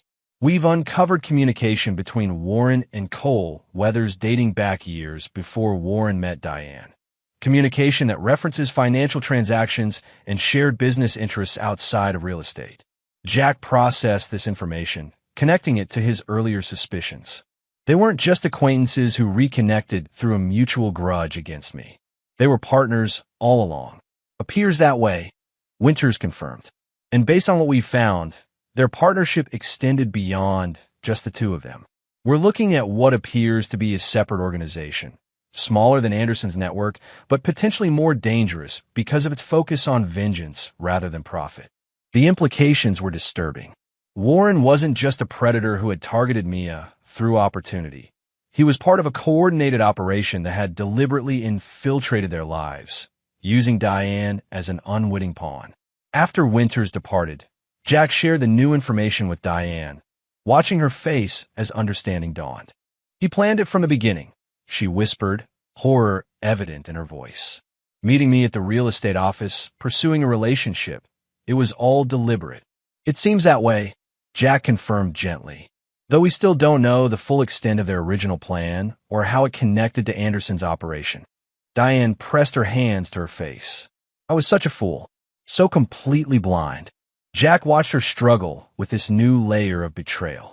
Despite everything that had happened between them, he couldn't help feeling sympathy for her position. Warren had manipulated her expertly, exploiting vulnerabilities in their marriage that Jack himself had helped create through his absences. We both missed signs we should have seen, he acknowledged. But that's in the past. What matters now is how we protect Mia from what's coming. Later that night, after Mia had finally fallen asleep, Jack found Diane sitting alone in the bunker's small kitchen area, a cup of tea cooling untouched before her. I keep thinking about the first time I met him, she said without looking up. How carefully he orchestrated it to seem like chance. How he mentioned having just moved back to the area after working in Phoenix, one of the cities where he'd had restraining orders filed. Jack sat across from her, The narrow table and intimate distance in the bunker's confined space. Predators like Warren study their targets. They learn what you respond to, what you need, then become exactly that. But why me? Why our family specifically? Diane asked, finally meeting his eyes. Was it random, or was there something more deliberate to it? It was a question Jack had been pondering himself since Winter's revelations. The coincidences seemed too numerous for random chance. Warren's appearance in their lives shortly after one of Jack's longest deployments, Cole Weathers' previous business interaction with Jack years earlier, the connection to Anderson's network. I don't know, he admitted, but I intend to find out. The following morning, Jack contacted Ben with a request that circumvented official channels. Access to Warren's complete background, beyond what the FBI had shared. Ben's network of former military intelligence specialists could access information through backdoor methods that federal investigators were legally constrained from pursuing. 3 days later, Ben arrived personally at the bunker, bringing not just information, but a theory that connected disparate elements into a disturbing pattern. Warren Blake wasn't born Warren Blake, Ben explained as they reviewed the files he'd brought. His original name was Warren Kessler, son of Victor Kessler. The name triggered immediate recognition for Jack. The arms dealer? The one we intercepted in Croatia? Ben nodded grimly. The very same. Operation Blackfish, 2016. You led the team that captured Victor Kessler after a 3-year intelligence operation. He died in federal custody a year later. Diane looked between them, confusion evident. What does this have to do with us? Victor Kessler had a son who swore revenge on the team responsible for his father's capture, Ben explained. He disappeared afterward, presumed to have returned to Europe. But apparently, he resurfaced years later with a new identity.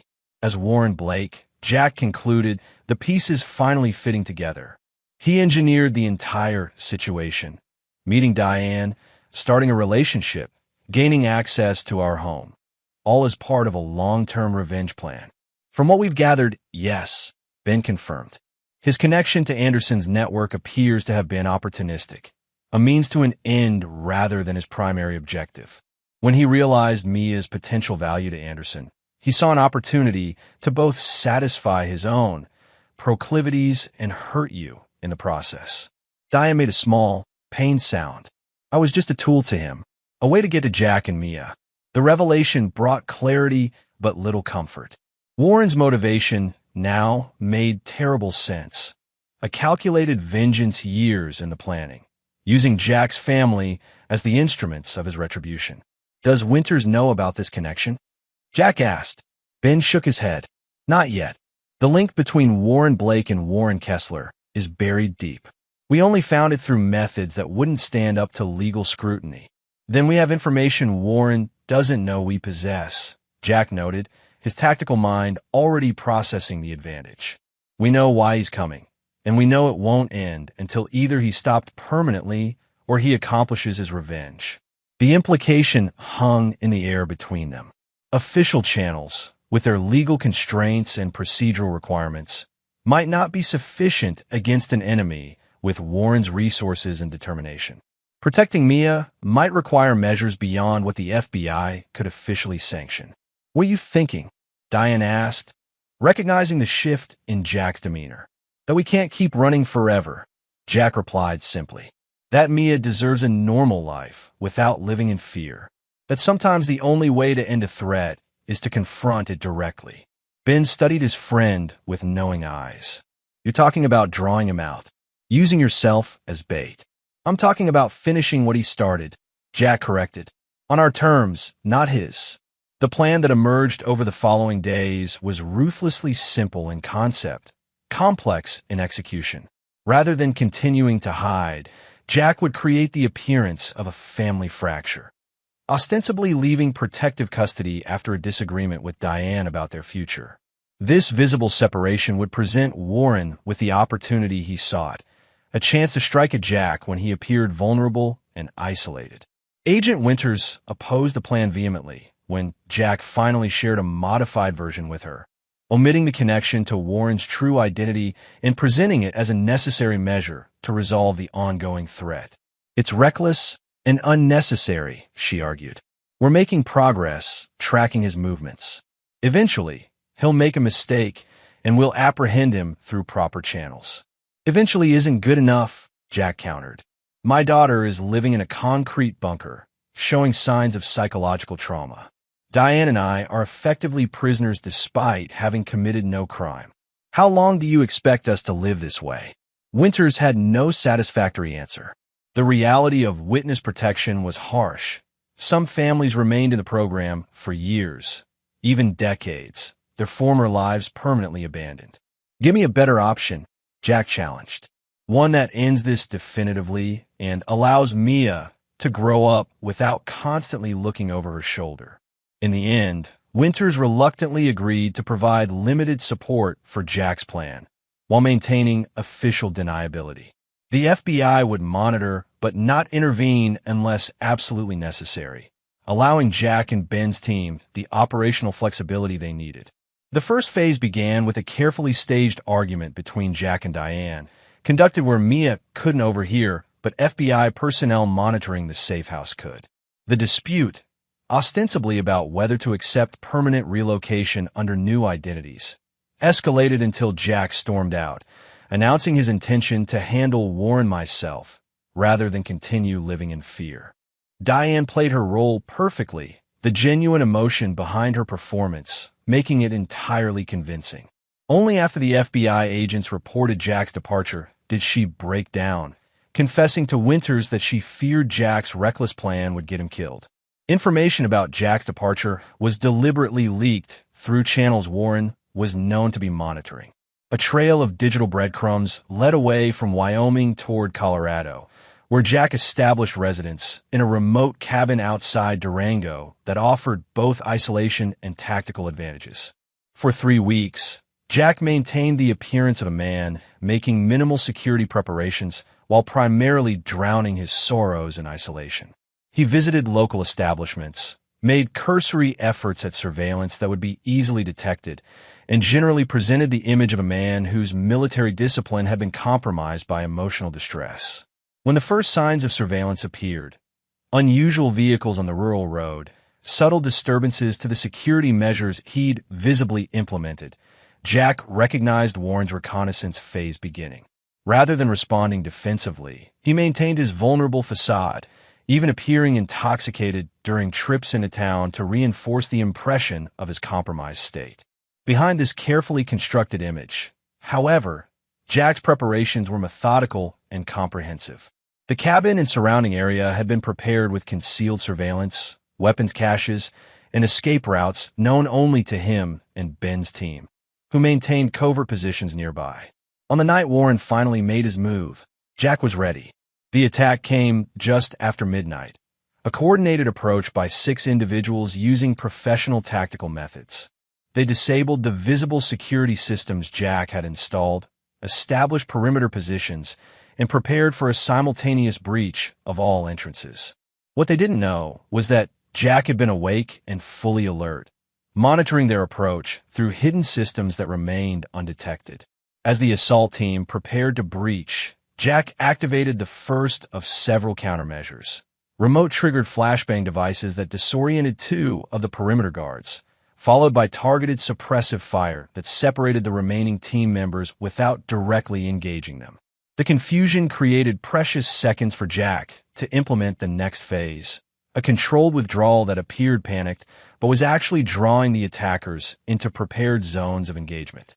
As they pursued, believing their target was fleeing in fear, Jack systematically isolated and neutralized them one by one. 3 were incapacitated through non-lethal means, secured for later questioning. 2 others retreated under covering fire from the 6th team member, a figure Jack immediately recognized as Cole Weathers, directing the operation from a position of relative safety. Jack allowed Cole to believe the assault was proceeding according to plan, even appearing to sustain a minor injury as he retreated toward the dense forest behind the cabin. Cole took the bait, ordering his remaining operative to circle around while he pursued Jack directly. In the darkness among the trees, roles reversed. Jack became the hunter, using his superior knowledge of the terrain and his years of special operations training to outmaneuver his pursuers. The remaining operative never saw Jack approach before a precisely applied choke hold rendered him unconscious. Cole, suddenly alone and realizing the situation had turned against him, attempted to retreat to their vehicles. He made it halfway across the clearing behind the cabin before Jack's voice stopped him. "It's over, Cole." Cole spun, weapon raised, firing wildly in the direction of Jack's voice. The shots went wide, embedding harmlessly in surrounding trees as Jack remained motionless in the shadows. "Warren's not coming, is he?" Jack continued conversationally, his voice seemingly emanating from a different location now. "He sent you to do the dirty work while he stayed safely away, just like at my house that night." "Shut up," Cole shouted, panic evident in his voice as he fired again, emptying his magazine toward the source of Jack's voice. "You're dead, Mason. You hear me? Dead." "Warren Kessler," Jack said simply, the name landing like a physical blow. Cole froze, genuine shock replacing panic. "That's not. How did you—" "I know everything," Jack continued, circling silently to a new position. "About Victor Kessler, about Operation Blackfish, about Warren's real identity and his years planning revenge. I know he used you just like he used Diane, tools to get to me." Cole's composure crumbled entirely. "He promised me a share in everything. His father's accounts, the connections, the future operations. Partners, he said. And yet here you are, risking your life while he watches from a distance," Jack observed. "Some partnership." As Cole frantically reloaded his weapon, Jack closed the distance between them with swift, silent efficiency. Before Cole could chamber around, Jack was upon him, disarming him with a practiced move that left Cole on his knees, arm twisted painfully behind him. "Where is he?" Jack demanded, applying precise pressure. Cole gasped in pain. "I don't know. He contacts me, not the other way around. Some cabin by a lake, that's all I know." "Not good enough," Jack said, increasing the pressure slightly. "I need specifics, Cole. Location, security measures, associates." As Cole wavered between defiance and self-preservation, distant headlights appeared on the rural road leading to the cabin. The FBI response team Winters had positioned nearby, moving in now that the immediate confrontation had ended. "Last chance," Jack warned quietly. "Cooperate with me now, or take your chances with federal charges. They'll connect you to everything. The break-in at my house, Warren's escape, Anderson's network. Decades in maximum security." Cole broke, providing details about Warren's location, a lakeside property in northern Idaho, purchased through layers of shell companies. He described security measures, daily routines, and most crucially, confirmed that Warren had no idea his true identity had been discovered. By the time federal agents secured the scene and took custody of Cole and the other attackers, Jack had disappeared into the surrounding wilderness. His part in the official operation was complete. Cole Weathers and his team captured, their connection to Warren Blake documented, the immediate threat to Jack's family neutralized. But Jack's personal mission was just beginning. 3 days later, as autumn painted the Idaho landscape in brilliant hues of gold and crimson, Jack observed Warren Blake's lakeside property from a concealed position on an overlooking ridge. The property matched Cole's description perfectly. Isolated, well-secured, accessible only by a single private road or via the lake itself. Warren's routine had proven predictable despite his paranoia. Each morning began with a circuit of the property perimeter, weapon holstered at his hip as he inspected security measures. Midday was devoted to communications with remaining associates and monitoring news channels for information about the Colorado operation. Evenings found him on the cabin's deck overlooking the lake, drinking steadily as darkness fell. It was during one such evening that Jack finally approached. Moving silently across the lake in a small watercraft with an electric motor, he reached the property's dock undetected.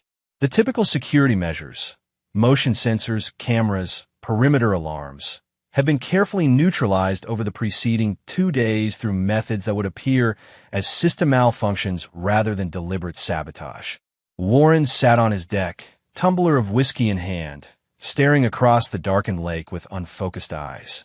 He didn't notice Jack's approach until a slight creak of the deck boards announced his presence. Warren's reaction was instantaneous, reaching for his holstered weapon while simultaneously lunging from his chair. But alcohol and complacency had dulled his reflexes. Before his hand closed around the gun, Jack had closed the distance between them, securing Warren's weapon arm in a mobilizing grip. "Hello, Warren," Jack said quietly. Or should I say, Warren Kessler? The name hit Warren like a physical blow. Shock replaced fear in his eyes, followed quickly by calculation. "Mason, how did you find me?" "Cole sends his regards," Jack replied. He was quite informative once he realized you'd sacrificed him. Warren's expression hardened. "So what now? You turn me into your FBI friends? Another trial, another chance for me to escape? This doesn't end until one of us is dead, Mason. You know that." "I do," Jack agreed simply. For a long moment, they remained frozen in tableau. Warren partially restrained but still dangerous, Jack maintaining control without applying lethal force. The moment stretched between them, filled with the weight of everything that had transpired since Warren first engineered his way into the Mason family's life. "Why Diane?" Jack asked finally. "Why not come directly for me?" A cruel smile twisted Warren's features. "Because killing you would have been too quick, too merciful. I wanted you to suffer first, to have your family destroyed from within, to watch your wife choose another man, to have your daughter's innocence corrupted. I wanted you to lose everything before you lost your life." The cold calculation of it, the years of planning, the deliberate targeting of Diane's vulnerabilities, the predatory interest in Mia, confirmed everything Jack had suspected. This wasn't just revenge. It was calculated psychological torture. And Anderson's network? Was that part of the original plan? Warren shrugged, wincing slightly as the movement strained against Jack's grip. An opportunity that presented itself. I recognized Anderson from certain online forums, made the connection to his organization. When he expressed interest in Mia's profile, it seemed like perfect symmetry. I would get my revenge, and he would get fresh merchandise for his clients. The casual way Warren referenced trafficking Mia broke something in Jack, a final restraint he'd maintained despite everything. His grip tightened involuntarily, eliciting a gasp of pain from Warren.